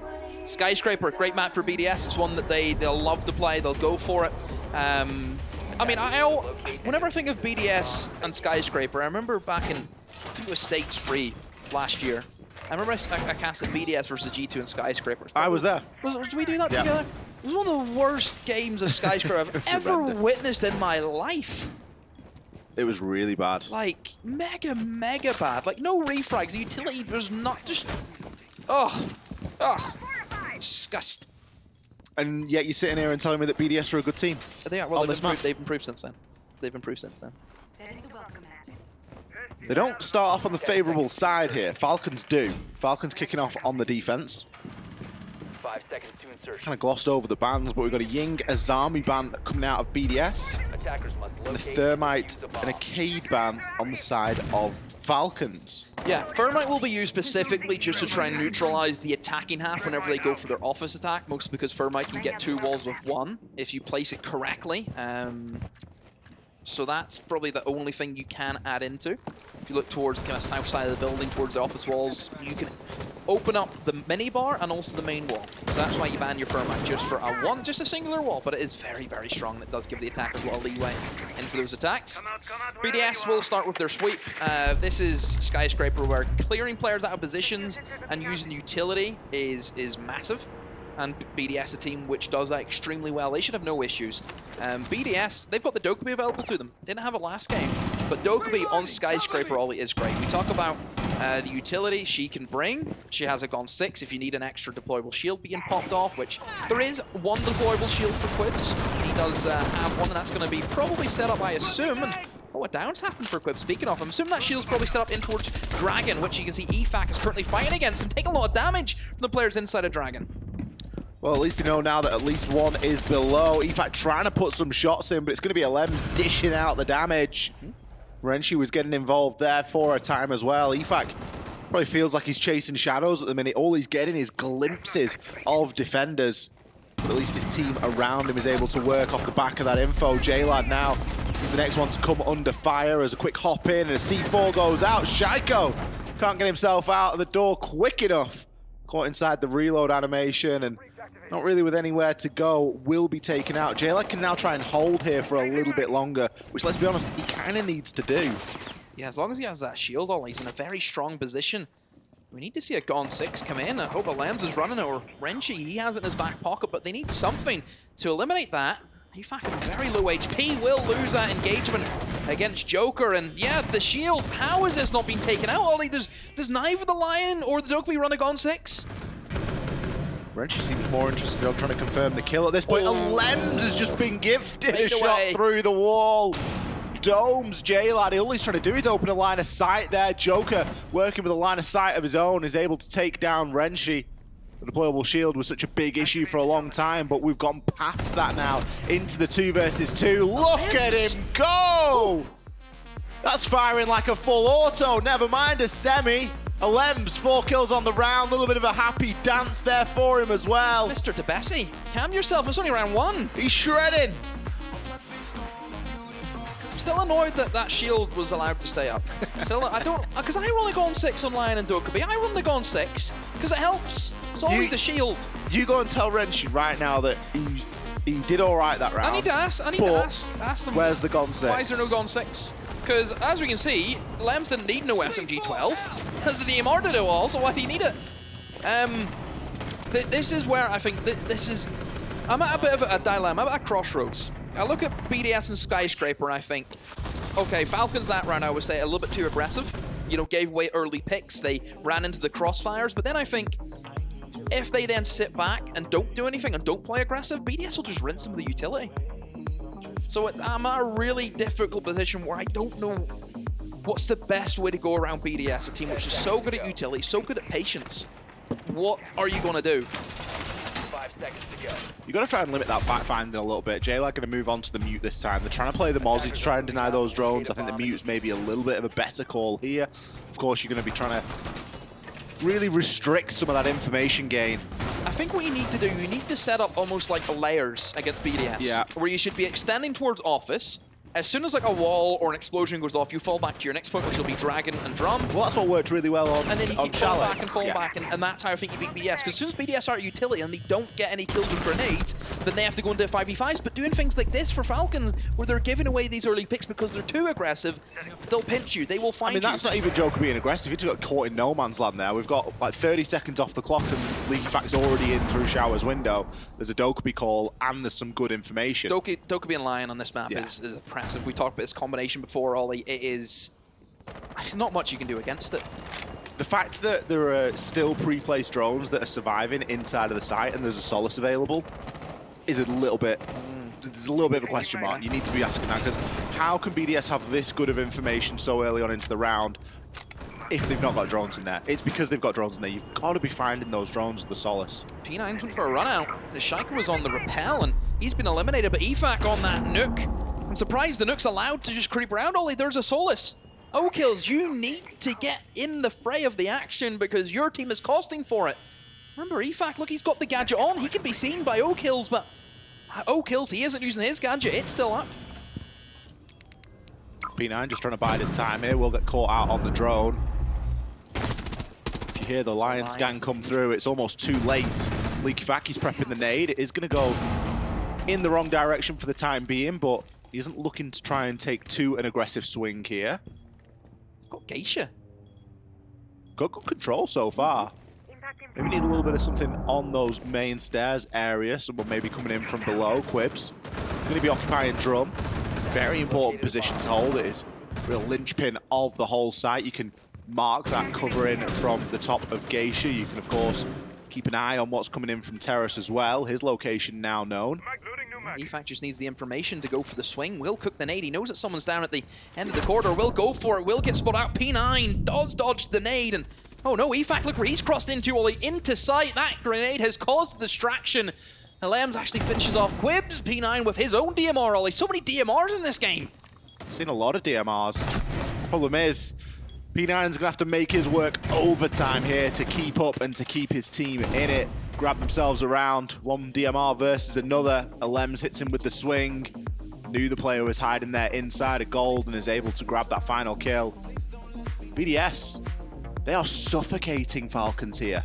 That's what they do. Look at the way that EFAC played that round. It's how they do that. That's the BDS style, where they will get themselves set up in a position where, again, EFAC, remember I mentioned on Chalet, that's probably why it wasn't a great map, you know, a bad game from BDS for their standards. I was looking at some of the stats, you know, it wasn't what the BDS is used to. And it's because EFAC wasn't being able to move in as an attacker. He got shut down very early on. He wasn't creating the space. If EFAC can get himself into these pockets that will just cause mayhem and make Falcons have to work 10 times harder, all the BDS just play around that, and they'll set up these crossfires, set up this utility. That's where BDS are at their best. That is where they are so scary. And that's why we've always said that no matter what, BDS, they'll always be a good team. Sure, we see them have bad spells, but we know all it takes is one bad tournament or not qualifying for a tournament, and they're favorites again. 10 seconds left before insertion. They've been favorites in every tournament they've played in for the past 3 years, by the way. I don't think any other team's done that. Attackers are heading out to defuse. Certainly very impressive. And they've done more than expected as well here on Skyscraper. 2 attacking rounds typically is good enough on a Sky. If you can pick up 3, even better. But anything more than that is an absolute bonus, because attacking on this map can be tricky. O-Kills searching himself out a couple of nades. It's what we needed to see from O-Kills. A little bit more aggression, a little bit more in their face. I'm surprised the Mira hasn't been picked up by Falcons for this bomb site. It is very strong combo that with the Bandit, of course. Look at him go! Back. He was hunting for Jalad, but he's found Joker instead. He doesn't mind who he finds. Going to send a nade up from below on a bit of a hope and a prayer. Lems knows he's there. Should be able to hold that for the duration. Nade him? Question mark? If you wanted to keep holding your nades, you could look to try and hold him, but I think maybe EFAC is going to come in and try and do a little bit of that work for his team and give the player a reason to move. See if Lems can hit with a catch. Just make sure no one's Bandit tricking that main wall, and we'll have access in towards VIP, and EFAC, he was over towards walk-in closet, but Lems finally gets Jalad. I'm really shocked that that kill didn't come earlier. I'm more surprised that Jalad didn't even move an inch. He stayed there for a good minute. I think that's just how sort of calm BDS can be, because they know that EFAC's going to be coming in from the other side. Lems knows that he's got vertical to work with. You know, I can do the vert while you make the rotation, and all of a sudden it all just comes together. Because obviously Lems, he knows as he's going for the nades. If Lems does die, EFAC will be there for the refrag. Exactly. Because they know where EFAC is and the pockets of space that he makes. Better to throw your nades before you go for the challenge. Shaiko's making sure we don't forget about him. He gets his first kill. Hey Shaiko, how are you doing today? Round number 3 for you to get your first. It's not always too normal. P9 left in the clutches here. BDS, they have torn this defense limb from limb. It's not looking good, is it? It's not looking good for Falcons. This is what we worried about. We've seen this map come in for BDS. It suits them so well, Ollie. And I think the fact that EFAC's having a good game, it just... He's moving around the map with ease. You know, he's like he's on skates. It's all about LMs for me at the minute. 8-1. Top of the pops. LeakyFac 4-2. Shaco 2 for 2. Got his 2 kills that last round. Brede, bless him, probably spending 2.5 minutes around on a drone. Hey, I think for games like this, you should add in an extra section of the scoreboard. Walls opened. Well, walls opened, and how much time did you spend on drone? Because everyone else is running around getting all this beautiful information, and it's because Brede is sat on the drone somewhere, and Renchi as well. So this is feeling very similar to Falcons whenever they went up against NIP on the first day. It is. Where they're not shooting back, they're not getting kills. And end of the day, as much as we talk about how intellectual you have to be to play this game, you still got to shoot straight.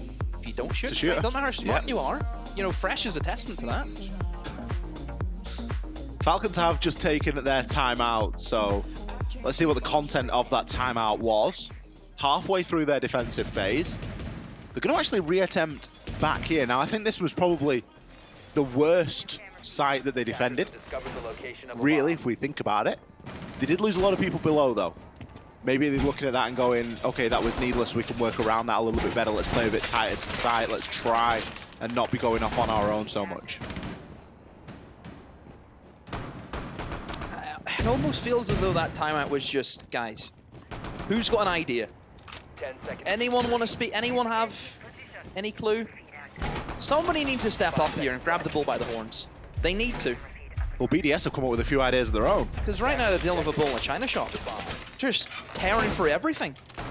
We've got BDS, a sense. yeah, we've got, I've seen this a few times. Office is a room where there's a lot of different angles that go into. A lot of head holes, mini bar, connector, whatever it is. Sense is great just to block off, you know, 90% of them. So it does work. This is a good strat. I've seen this a few times.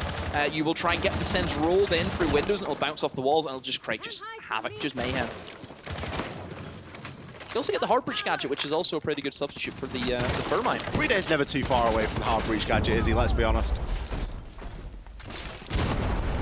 I wonder if they're going to go for the jump in as well. I've seen that, where teams will actually jump in off the Sense gadget also, and just try and play as quick as they can.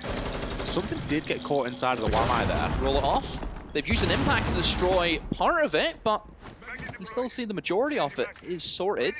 Haven't got the main wall open though, Wally. That's something that they are missing out on, because as you can see, Quibs just happy enough to dance in behind that table, can hold on to that window. Brede only has just the one left. He has used it. And Lambs, are you going to use any of your utility, perhaps? Maybe a smoke grenade to help you jump in, but no. Okay, so they've wasted all their Sense gadgets. He didn't do what I was expecting, which would be jumping off this and play really, really fast. I don't know what the idea was. I'm confused. BDS aren't doing the best job here. Like, where's the rest? Where's EFAC? Where's Shaco? Where are the guys clearing below? Because we know that Falcons are going to play below on this site. Yeah, BDS just entirely forgot about that. Shaco is going to come through Shrine, but immediately taken down. Renchi gets gifted too. I mean, BDS have just got the fundamentals wrong. If you're going for that play with the Sens and the Glass, you need to have that main wall open. And as all that utility goes in, you all converge into the office and try and get that plant down. That is the main thing you need to do for this push. So BDS, you completely botched this, and Falcons, they look as if they may be gifted their first round. Renchi has got his third kill, and he has to find 2 more to make it an ace.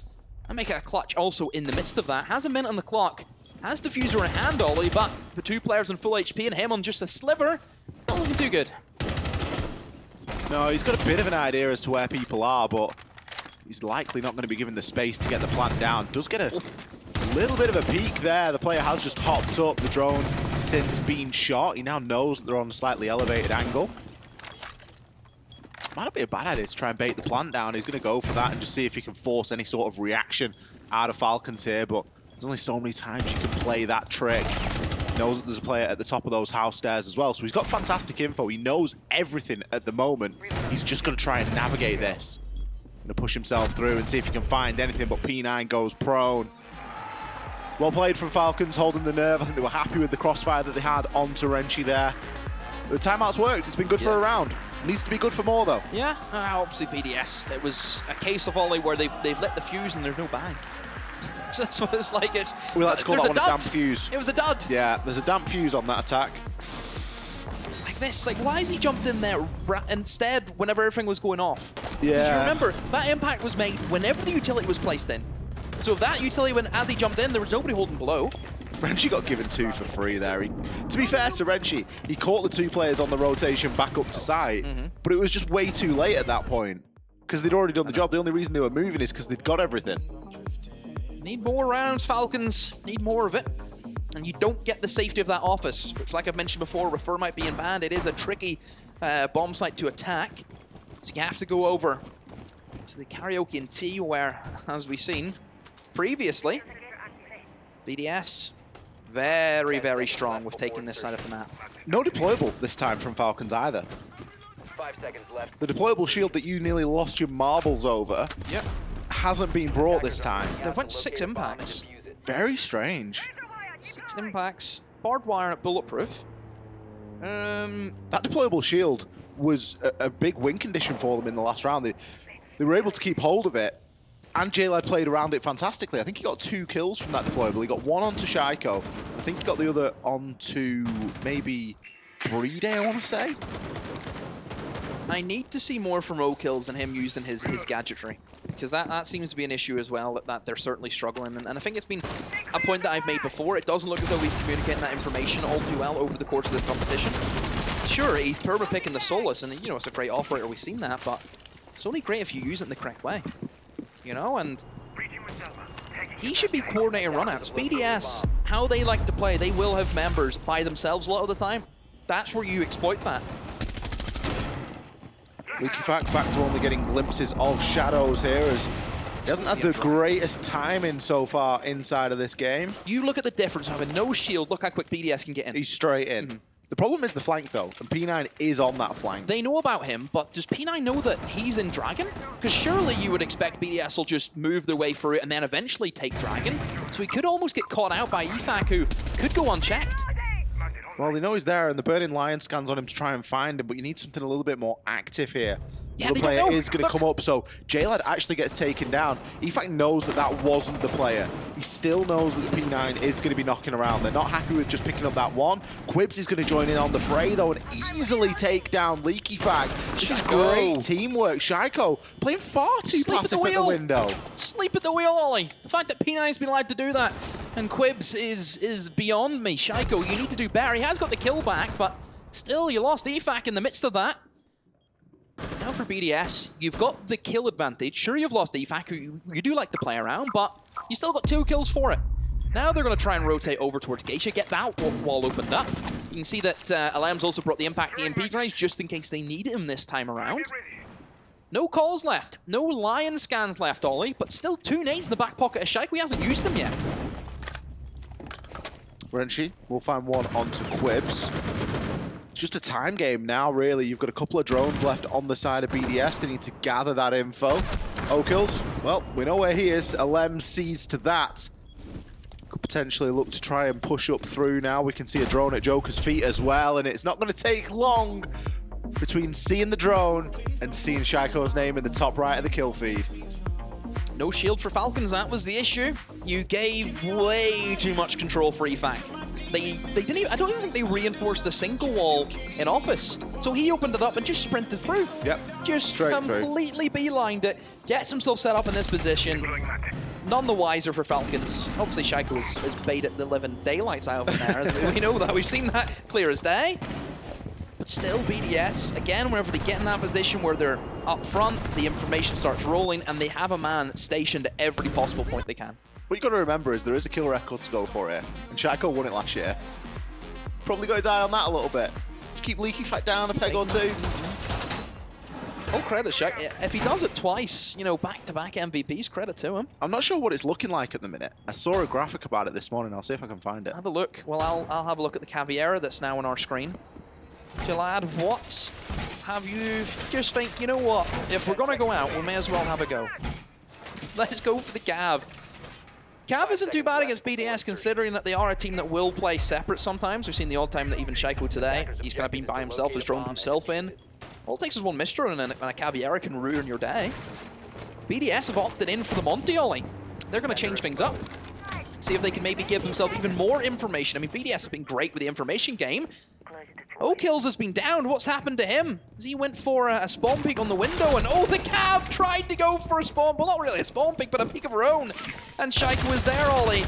There's another kill. Get that out onto the tally for him. Well, he's going to continue to rack him up. O'Kills. It's as though he is going to be recoverable here. Just went for a spawn peek, I think, through the window, and he's been down because of it. I think it was the other one. I think it was that one. It was the one towards the corridor, towards the stairs. BDS opting for the Monty this time. Should give him a lot more to work with. Yeah, the info game, which is very strong for BDS, and of course has the Heartbreach gadgets. I'm telling you, BDS never too far away from a Heartbreach gadget. I feel as if Shaker should just stick him on Iana one day, just to treat us. I'd like to see BDS on Iana. Like a full role swap. Yep. We get Shaiko playing things like Monty and Thermite. I suppose Shaiko probably wouldn't mind playing Ace, because Ace's gun's class. Sound like Doki, trying to convince me that he's going to be a support player one day. Because he likes the Ace's gun. I'm not seeing too much value out of these calls. I think Shaiko, sorry, not Shaiko, BDS really burned through them last time, the Lion scans and those Dokkaebi calls. They're not necessarily using the calls to hunt players and know where they are, it's just seeing where they're not. Yeah. That's the main thing for BDS to take ground. If you don't hear anything, if a call's going off, then you know that room's clear. That's how that works. Impact out. Monty's just staring at him. O'Kills is in for a world of hurt, because Ollie, again, the information, this team is so devastating. If they know where you are, they hit everything they have to kill you. He's now trapped. He's not getting out of there alive. Shaco knows there's a player there at the top of those black stairs. I'm going to see BDS push down aggressively and start to harass on the Monty. Just giving Shaiko enough room to thread some bullets by the side.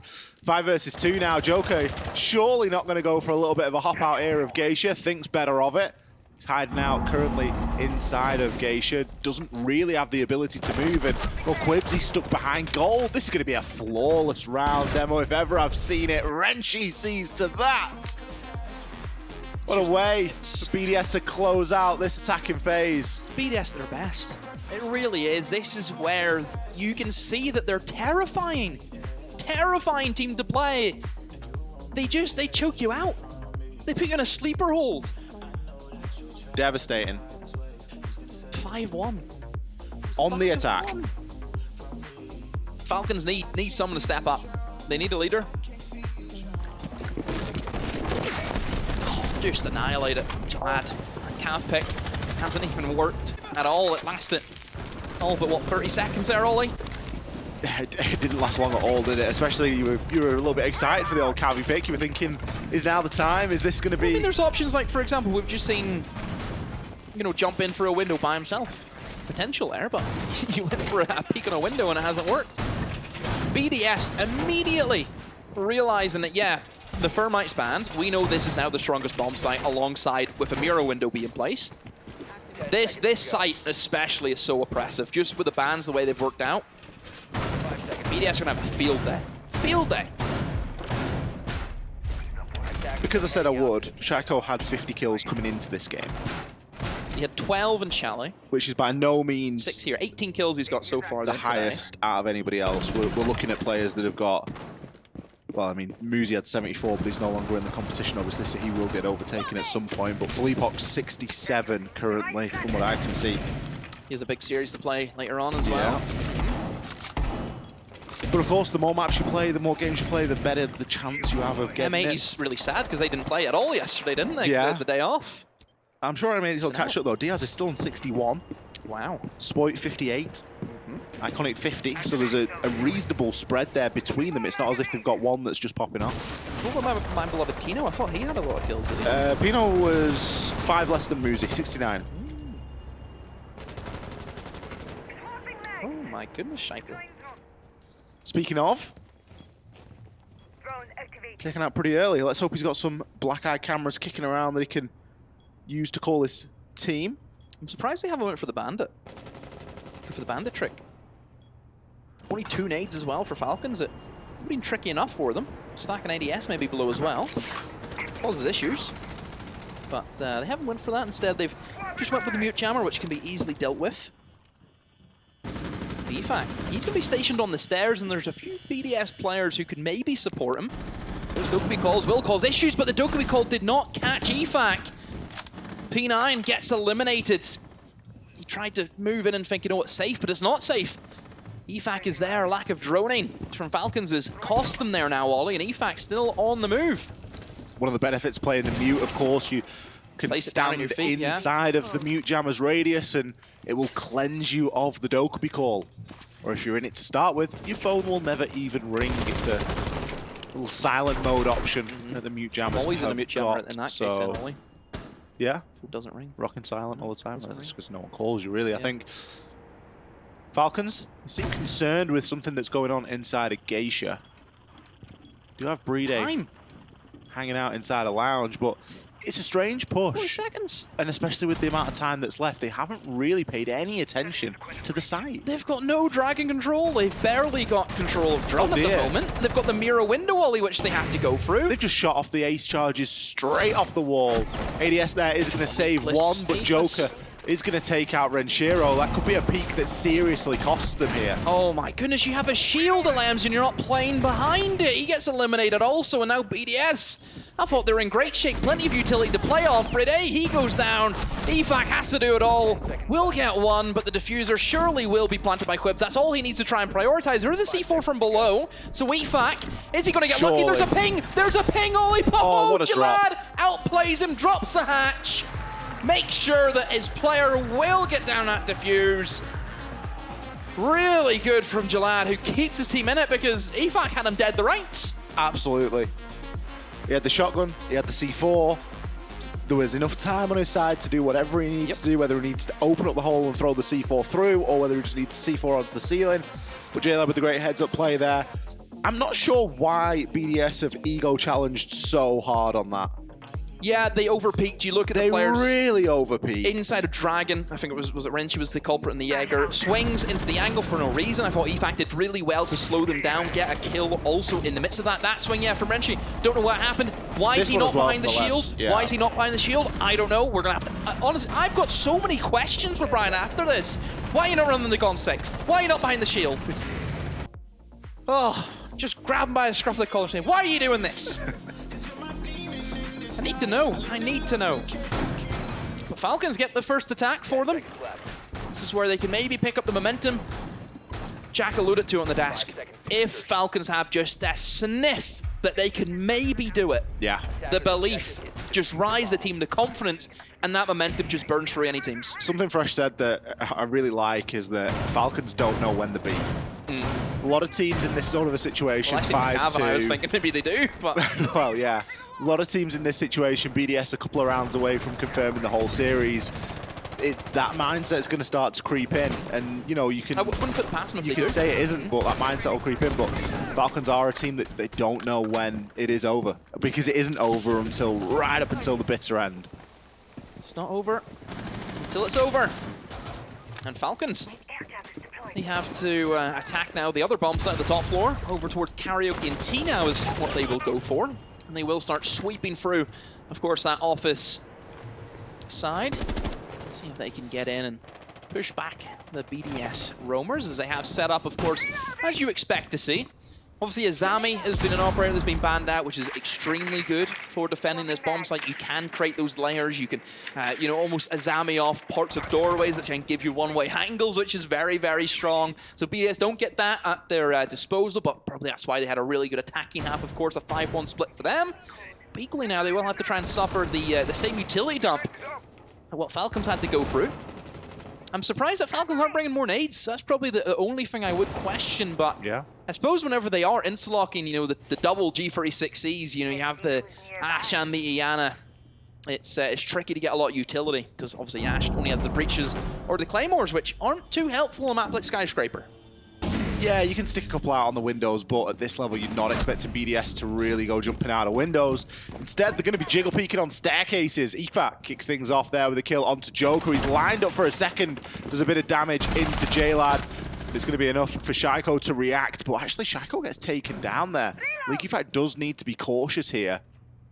He's fed that information, but as we know, these holes work both ways. Someone pull the trigger. EFAC, he waits a little bit too long, but eventually picks up the kill. But it's not going to matter. 2 fly in for Falcons as they burst their way up main stairs. And we got Brede. He's got He's shotgun. playing the Ella shotgun games again.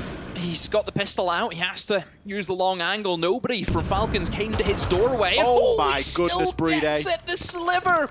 But you need EFAC. EFAC needs to get back on the site. The shotgun gets pulled out at the wrong time as P9's there with a swing. They knew EFAC was downstairs. They knew he was off site, Ollie.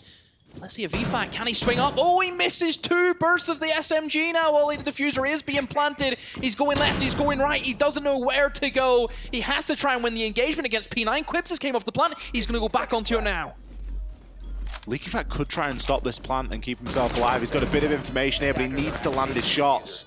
He's missed out on the 1 versus 1 due to the player planting it. It's now a firm 2v1 in favor of Falcons. Drone at his feet, going to give the info away. He's going to have to hit some good shots here to get away with this one. But P9 isn't going to give him the chance. Peeking out from beside the bomb chassis. 3 kills on the round for him as well. Falcons are starting to chain them together now. It's looking a little bit dicey. 2 in a row, BDS. They just all fell in one motion, it felt like. I mean, EFAC was obviously downstairs. He was trying to hold the angle onto the drum door. Sees the Dokby run past. Did he not tell Shaiko? He did tell Shaiko. That was the problem, because Shaiko almost ran felt as to though it. Shaiko was a little bit surprised, and even No. I don't know, it felt weird. It felt very strange to see Shaiko lose that engagement out. How's P9 ended up there, by the way, if EFAC's right beside him downstairs? There's a few worrying positions. Just switches at the wrong time there, doesn't Yeah, he? he should have switched a little bit earlier, but never an easy one. No. I'm surprised to not see a timeout coming out of BDS, honestly. I think they'll probably keep it for the next one. Yeah. I would reckon they will. 10 seconds to go. Well, they're going to go for this again. It looked as though, for BDS, some of the deaths were avoidable. I mean, having P9 lurk his way in towards main stairs was very surprising, and to see that happen was strange. I'm even more surprised that Brede is going to go for the Ella pick again, because nobody was interested in that side of the map. Nobody went towards Black Doorway. We've seen him play the Ella a couple of times with the shotgun, and he is good at it. He's good at the pistol, but no one's as good at the pistol as they are main gun. You know, you've got to give yourself that best chance. It is surprising to see. I will say that I think for BDS, they will try and play a little bit more reserved. I think they were, you know, almost overextending at stages there. Obviously, EFAC below, he's not going to get away with that same thing, doing that again downstairs, shotgunning them as they walk through the doorway, because Falcons will be aware to that. Yeah. So they will have to try and change up their strategies ever so slightly. Unless Falcons just ignore it and just let EFAC get away with the same thing again. Who knows? That could definitely happen. I will say that we've got a bit of a change of lineup. We see more nades coming in for Falcons, which is one thing that I did want to see them do more of. I think on a map where there is going to be plenty of utility, obviously the shield that you have to go through is going to cause some issues. Mo's tried to bring the Brava in to see if they can maybe hack like the odd WAM disc, the odd ADS, if they are set up to try and assist them with that nade. Well, the Brava's just a great tool for all sorts of things, really, isn't it? You've got that ability to take out, whether it be cameras, WAM discs, whatever it might be, and you of course get a couple more drones as well. If you feel like your info's lacking, you've still got a drone that you can move around that's got a camera that tells you where everything is. So Surprised Flores hasn't had a look in as well for Falcons. Yeah, that would be a good way of clearing out, you know, a lot of the utility. P9 has the nade. See if he can burn some utility, and ooh, him and Shaiko exchange bullets. P9 takes a lot more damage than what Shaiko did. He's going to be locked inside of Geisha. Now, this is always a tricky room, I feel, to play on Ollie, because all it takes is one nade to bounce off the back of that door frame, and you're dead. It's a classic Shaiko spot, isn't it? It's a horrible position to play, and it's somewhere that he certainly makes it look easy. He's going to have to push off for the time being, though, as J-Lad is going to threaten out there on this rappel. LeakyFac still lurking below. He's not in the same spot as last time, but he's still going to try and play that shotgun from below. He might come to blows with Joker here. There is a visitor now for, I think, for Brede, as there is a player rotating towards Black Balcony, and let's see if that shield's going to cause them issues. P9 maybe looking if he could just wander in. Not too sure that main stairs is being held by Alliance, but a good double pinch as Joker comes up the stairway. A great refrag though. BDS again with a pistol. Will find one, and so many kills come in, but it's Shaiko on top 2 inside of Karaoke. Will do him nicely. P9. He knows where he is. He's trying to get the angle, but he cannot find it. And through the wall, Renshiro fires a flurry of bullets. And O-Kills, well, he was the man outside the black balcony trying to get in, but he was all that's left. And Shaiko inside a Geisha Ollie. What a masterclass. We said it's a difficult position to play. Shaiko, he makes those difficult positions look easy. Really backed up by his team again, though. Brude, I'm sorry I ever doubted you on the pistol. Hit an absolute screamer. We did see Falcons players there dying with things like nade in pocket as well. I think they missed out on a lot of opportunities to really clear out some of those players and some of those power positions. There was a big lack of presence on the rappel, for example. That was the shot from Brude. Great one onto those main stairs. Kind of got to feel bad for Alems there in that position, but it was almost inevitable at that point. Shaiko, again, making things look effortless. He picks up the final one as well. BDS, match and series point here. This is for a spot in the grand finals. Falcons, you need perfection in the next 3 rounds. BDS, all you need is perfection in 1 round. That's all you need. They will opt for the office. That's where they've chosen. And this was around last time we've seen it, Ollie, where I was really surprised that Falcons actually won it. They were low on time. They didn't burn through any of the utility, but BDS overpeaked. They overswung, and they paid the price for it. Falcons, same lineup again. That Amaru comes in. You think Amaru on Skyscraper, you all might think, okay, karaoke window. I'm guessing that's probably where he's going to try and get himself into. Get in the building early, establish a foothold. I wonder if anyone from BDS would be aware of that. Looks as if BDS have kind of locked up shop, Ollie. A double barricade leading in towards that west side. Just for a bit of context really quickly, Demo. The difference between 2nd and 3rd place here at Gamers8 is $175,000. This Gamer Siege is $175,000. Mental. Just to put a little bit of pressure on the players who are now playing for a spot in that final tomorrow. Selma, that's going to open up the wall there into office. We're going to try and see if BDS can react to that. Previously, when we saw Falcons attack this side, they were really slow, and they had a real big sweep in from this side. They didn't have a lot of time to pay attention to the site, and it was BDS over-peaking, really, that lost them the round. BDS a lot more reserved now, as the majority of them are on site, and I think only just the one player lurking downstairs. Again, it's going to be Old Faithful on the mute. EFAC, who's having a great game. Ollie, definitely a different change of attitude for him compared to Chalet, where he was missing for a few times, of course. BDS happy enough to run down the clock, and the pressure's on Falcons. We know that as the attacks, you are going to be up against it. If you do nothing, the defenders win the round automatically. That's how it works. I just hope Renshiro doesn't peek. Renshiro he's live bait. He's on the end of the fishing hook for Alams. All he's got to do is wriggle, make a little bit of noise. Nades to burn ADS is never a great sign. Renshi is going to make that move. A lens gets slammed by O-Kills. Just peeking from the other side of that deployment. Renshi, hello! Your teammate has just died from the same angle. 2 Ronnies sitting there in dragging together, aren't they? Shaiko, is he going to show him how it's done, or is he going to suffer the same fate? The C4 comes out, slams one by LeakyFac, and the swing goes through. But look at the damage. Brude. We've seen Brude clutch. Brude loves a clutch. We haven't seen one yet today. Is this going to be the time? Grabs one, grabs 2. Brude, you're on for it here. This is for a spot in the grand finals. Does he know where the final player is coming from? The indicator there, the tracer rounds coming through the wall. It's going to tell him all he needs to know. He's got a ping on the diffuser as well. He can drop off. He's playing a C4 from below. Look at the time left, Demo. They have so many 20 seconds left on the clock, and everybody on the side of BDS is on a cam.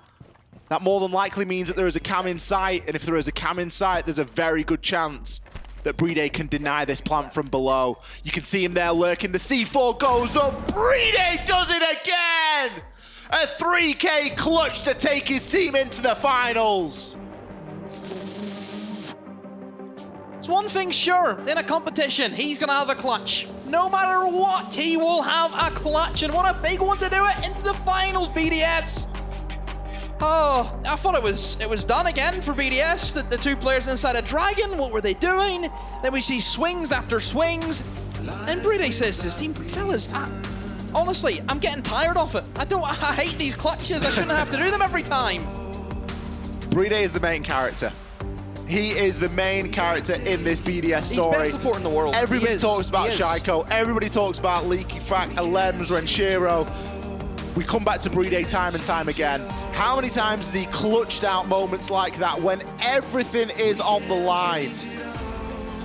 It wasn't a do-or-die situation for BDS, but things weren't going their way. They'd lost a couple of rounds in the row. They were on the down and out, and he steps up out of nowhere. All credit to them. BDS looking to be back-to-back Gamers8 champions. They knock out Falcons. Falcons, credit to them. Great run to have. We're gonna hit the stage for an interview.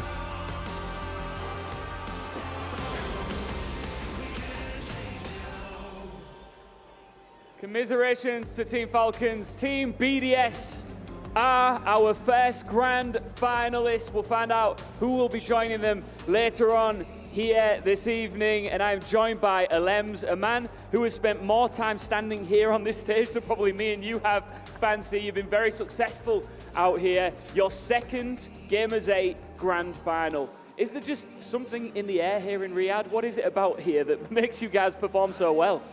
I don't know, I think we all feel good here in Riyadh and we are performing, that's it. Well, listen, it's been a quiet 6 months for Team BDS. I think people were a little bit concerned about your form coming into this one, but doesn't seem like you were at all. I think when we won the major in Jonkoping, we just got the major curse, so we were bad for 6 months. And then we start changing the way we played a bit because the meta changed, right? So we have to adapt and to play, to have more play style. And so we are working for that for a long time, and I'm happy that today it pays off. إلمز هنا معنا في المسرح أعزائنا المشاهدين من فريق BDS بعد ما قدروا يوصلون إلى الجراند فاينل، وهذا ثاني جراند فاينل لهم على التوالي في Gamers8 في ريمبو 6 سيج. سألناه أول سؤال إنه الفترة الأخيرة ما كان أدائكم كويس، كل مرة تجون عندنا الرياض هنا أدائكم مرة كويس. وش اللي يتغير أو وش اللي تغير معكم في الفترة الأخيرة وخلى أدائكم يعني يكون ممتاز لهالدرجة؟ قال إنه بعد ما فزنا في ميجر يونشوبينج في آخر مرة كانوا المركز الأول هم الأبطال. بعدها المستوى عندنا تدنى شوي، صرنا شوي عندنا ثقة زيادة على اللزوم، لكن بالأخير سوينا أدابت، عرفنا وش اللي ممكن نغيره في الميتا وبلاي ستايل حقنا، بالأخير قدرنا أن نرجع المستوى اللي احنا يتوقعونه مننا الناس. Last year, Alems, you went on an incredible undefeated run. You didn't drop a map. This time around, you've only dropped one to W7M, but are you going into this final with the same sort of feeling that you had last year? I don't know, to be honest, like I said, we are just playing, we just play Siege, enjoy the most, and that's it. I'm so happy to have reached the final, but like Stuflex, the coach said, if you can't play a final, you have to win it, so let's win it.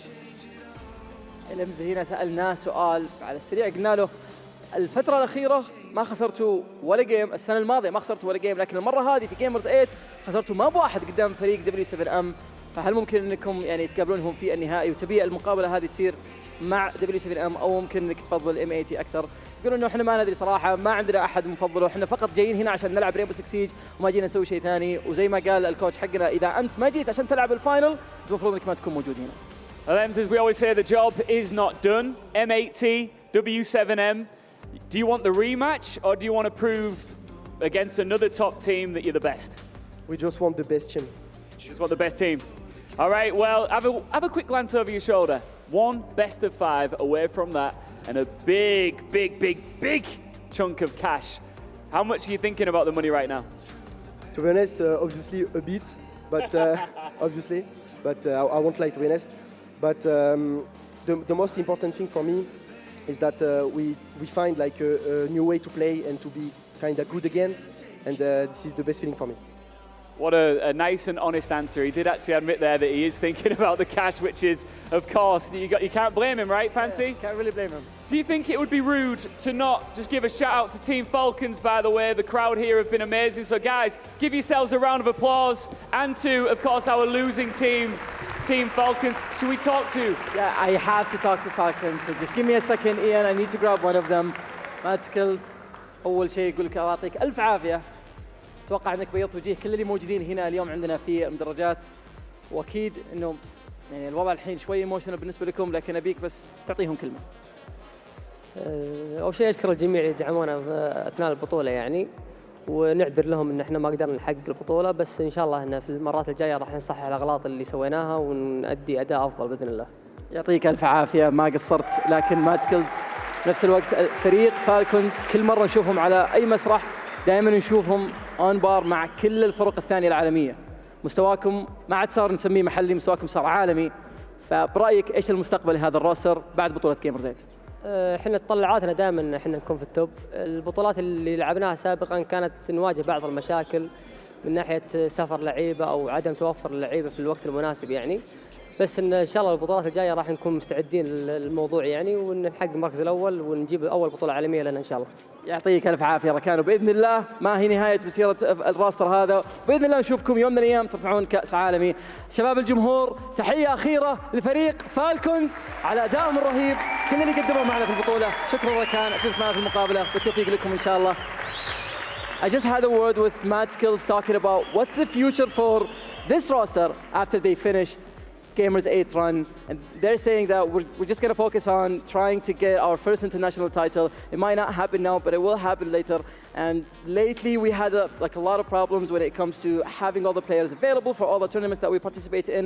But for the next bit that we're going to participate in, we're going to make sure that everyone is available, everyone is there, and everyone is ready to take on whoever they face in any tournament. Best of luck to them, and it's time to go back to the studio to talk more about what happened in this match and to prepare for the next semi-final of this tournament. Thank you, El Fancy, as well as Ian, for the interviews. Quite a bit of an insight we're getting there in terms of the mindset of both of these teams. Unfortunately for Falcons, this is where that revenge arc that they were looking for, and at least they knocked NIP down with them. But BDS, they are yet to be defeated, not only in this tournament, but also by Falcons. So welcome to the SEC Play post-match analysis, where we're going to try and break down exactly what went wrong here for Falcons, because unfortunately for them, 3 rounds is all they got this series. It was a rough one for them. I think, you know, we talked about the map that Falcons, they don't really like Skyscraper. They try not to play it. They were starting off on the defense, and I know that, you know, Anne, you said they might be able to get a couple. They only managed to get 1 defense. And I think realistically there was a big combination of things. I think there was 2 things on their defenses that went wrong. The first one was that they were giving BDS space. They weren't really contesting BDS when they knew of positions. You know, there was times where Leakyfact was close to sight in like a 4v4, and I'm thinking, why are you not going and pushing that guy? Getting the space back. They weren't contesting it. And then the other thing is that they didn't ban the Dokkaebi. They banned away the Thermite. And Elems was just playing that Dokkaebi to maximum effect. He was using it because his players were managing to get into positions. Shaiko getting into positions, Leakyfact getting into positions, Dokkaebi calls come out, information, bang bang, and the round's over for Falcons. So it was just a combination of those 2 things that it really went wrong on their defense. Alems had a great start of the game as well, right? He went 7-0 after 2 rounds. They were really given the space, utilizing that Dokkaebi obviously well too.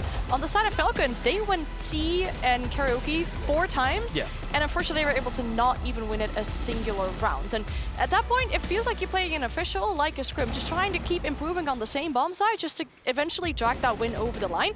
And this is where I think the big difference comes for experience. If you can't win a singular bomb site, or if you can't win a bomb site, you need to have a plan B. You need to have a backup plan. You need to be able to adapt to that. And that was not possible for Falcons today. Whereas in the interview, we heard Alem say, oh, we found a whole new way to play the game after our EUL stage 1 didn't go as per plan. So that's the type of adaptability. That's a plan B that you gotta have if you want to be a team like BDS. Yeah, looking at the scoreboard as well, 7-3 for BDS coming into play. I mean, you look very, very happy with that, Jack. I mean, I'm looking very, very happy, but I'm also seeing a sad story that's continuing. You know, the entries there for BDS were excellent, as they were across both maps. You know, Falcons negative every player on the entry.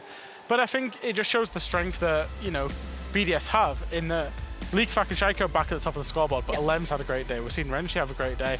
We've seen Brede come into today as the best player in the tournament, not really do too much until the very final round, where he was 2-3 and gets a 1v3.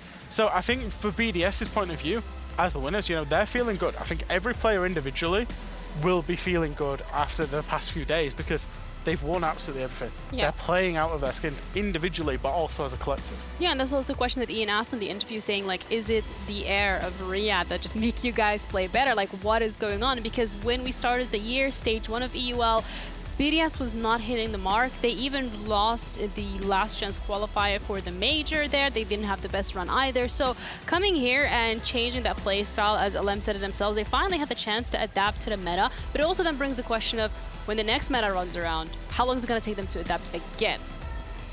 That is a very good question. I think it heavily depends on what type of meta you have as well, right? I feel like in this meta, we have, like we've talked about, all players need to be able to carry their own weight. Yeah. And we always have BDS with these 2 spearheads, like we mentioned, on top of the scoreboard, Shaiko and Leak Effect. And then not to bash out the other players, but they're not getting kills usually on the same amount. You obviously have games where Everyday, for example, steps up, gets those clutches, but it's not in the same ways as you'd see from Shaiko and Leak Effect. Whereas I feel like they felt they needed to be more as a unit and more as a team in regards of kills and balance it out more evenly to fit in the current meta. I've got a clip I want to show as well, which is just going to be that clip of Everyday up at the end there with that 1v3. What a way to close out a game. Yeah. Because I think this has been, like, Everyday has had a tough couple of years generally in the fragging department. He's known as a clutch god. Look at this. 2 very, very quick kills.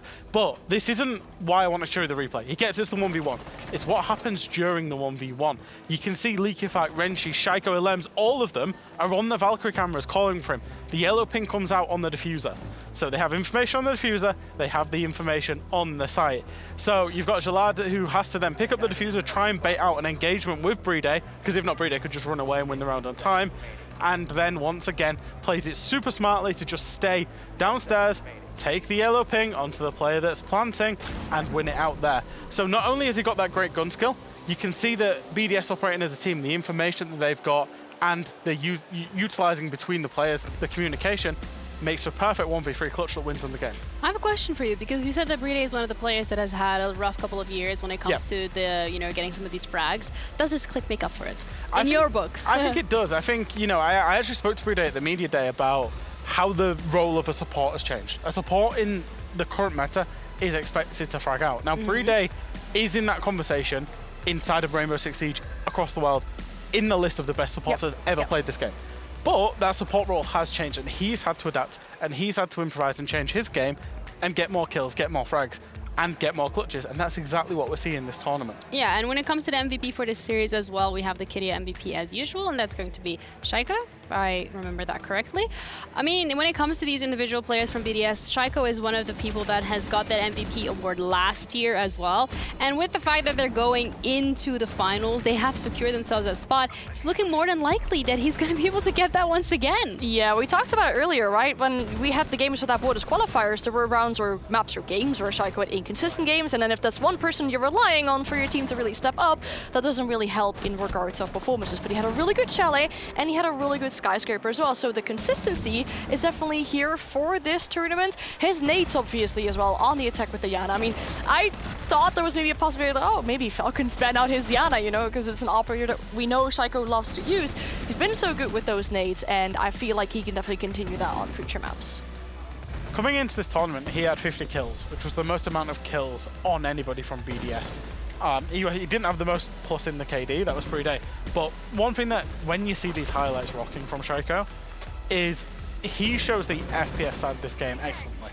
In terms of his crosshair placement, in terms of his movement, in terms of his patience, and just in terms of his pure game sense, he manufactures himself so many kills, and they aren't always kills that, you saw a kill where the calf punched the window on him there and he was just ready. Yeah. His crosshair and his aim placement is ready for an engagement at any point in time, and that's why it's so hard to kill him. That's why he comes away with so many kills. Yeah, and it has helped BDS get this far, and with this game particularly as well, the fact that they're now going into the finals, it means that they have at least $400,000 ready, waiting for them in that semifinals. That is worst case scenario. Yes, you heard that right. $400,000 is worst case scenario for BDS, because this game specifically being $175,000 game, that is worst case scenario for Falcons is they didn't win it, but BDS pushing themselves up into those finals, that is already such a huge feat, because maybe not undefeated in terms of they did drop a map, but they might actually be able to get the back-to-back titles. Yeah, I think as well, like, obviously they talked about the money if they're thinking about it, and obviously 400,000 euros is a lot of money. And yes, they're thinking about it, but I feel like obviously beside that, it should also be a huge confidence boost for BDS, because we were talking about it in the green room, obviously with them not having the Greatest of Europe League Stage 1, what will happen now that they've shown really good improvement in international play, will that translate into a better Stage 2 for them as well? Because that would really give a good confidence boost.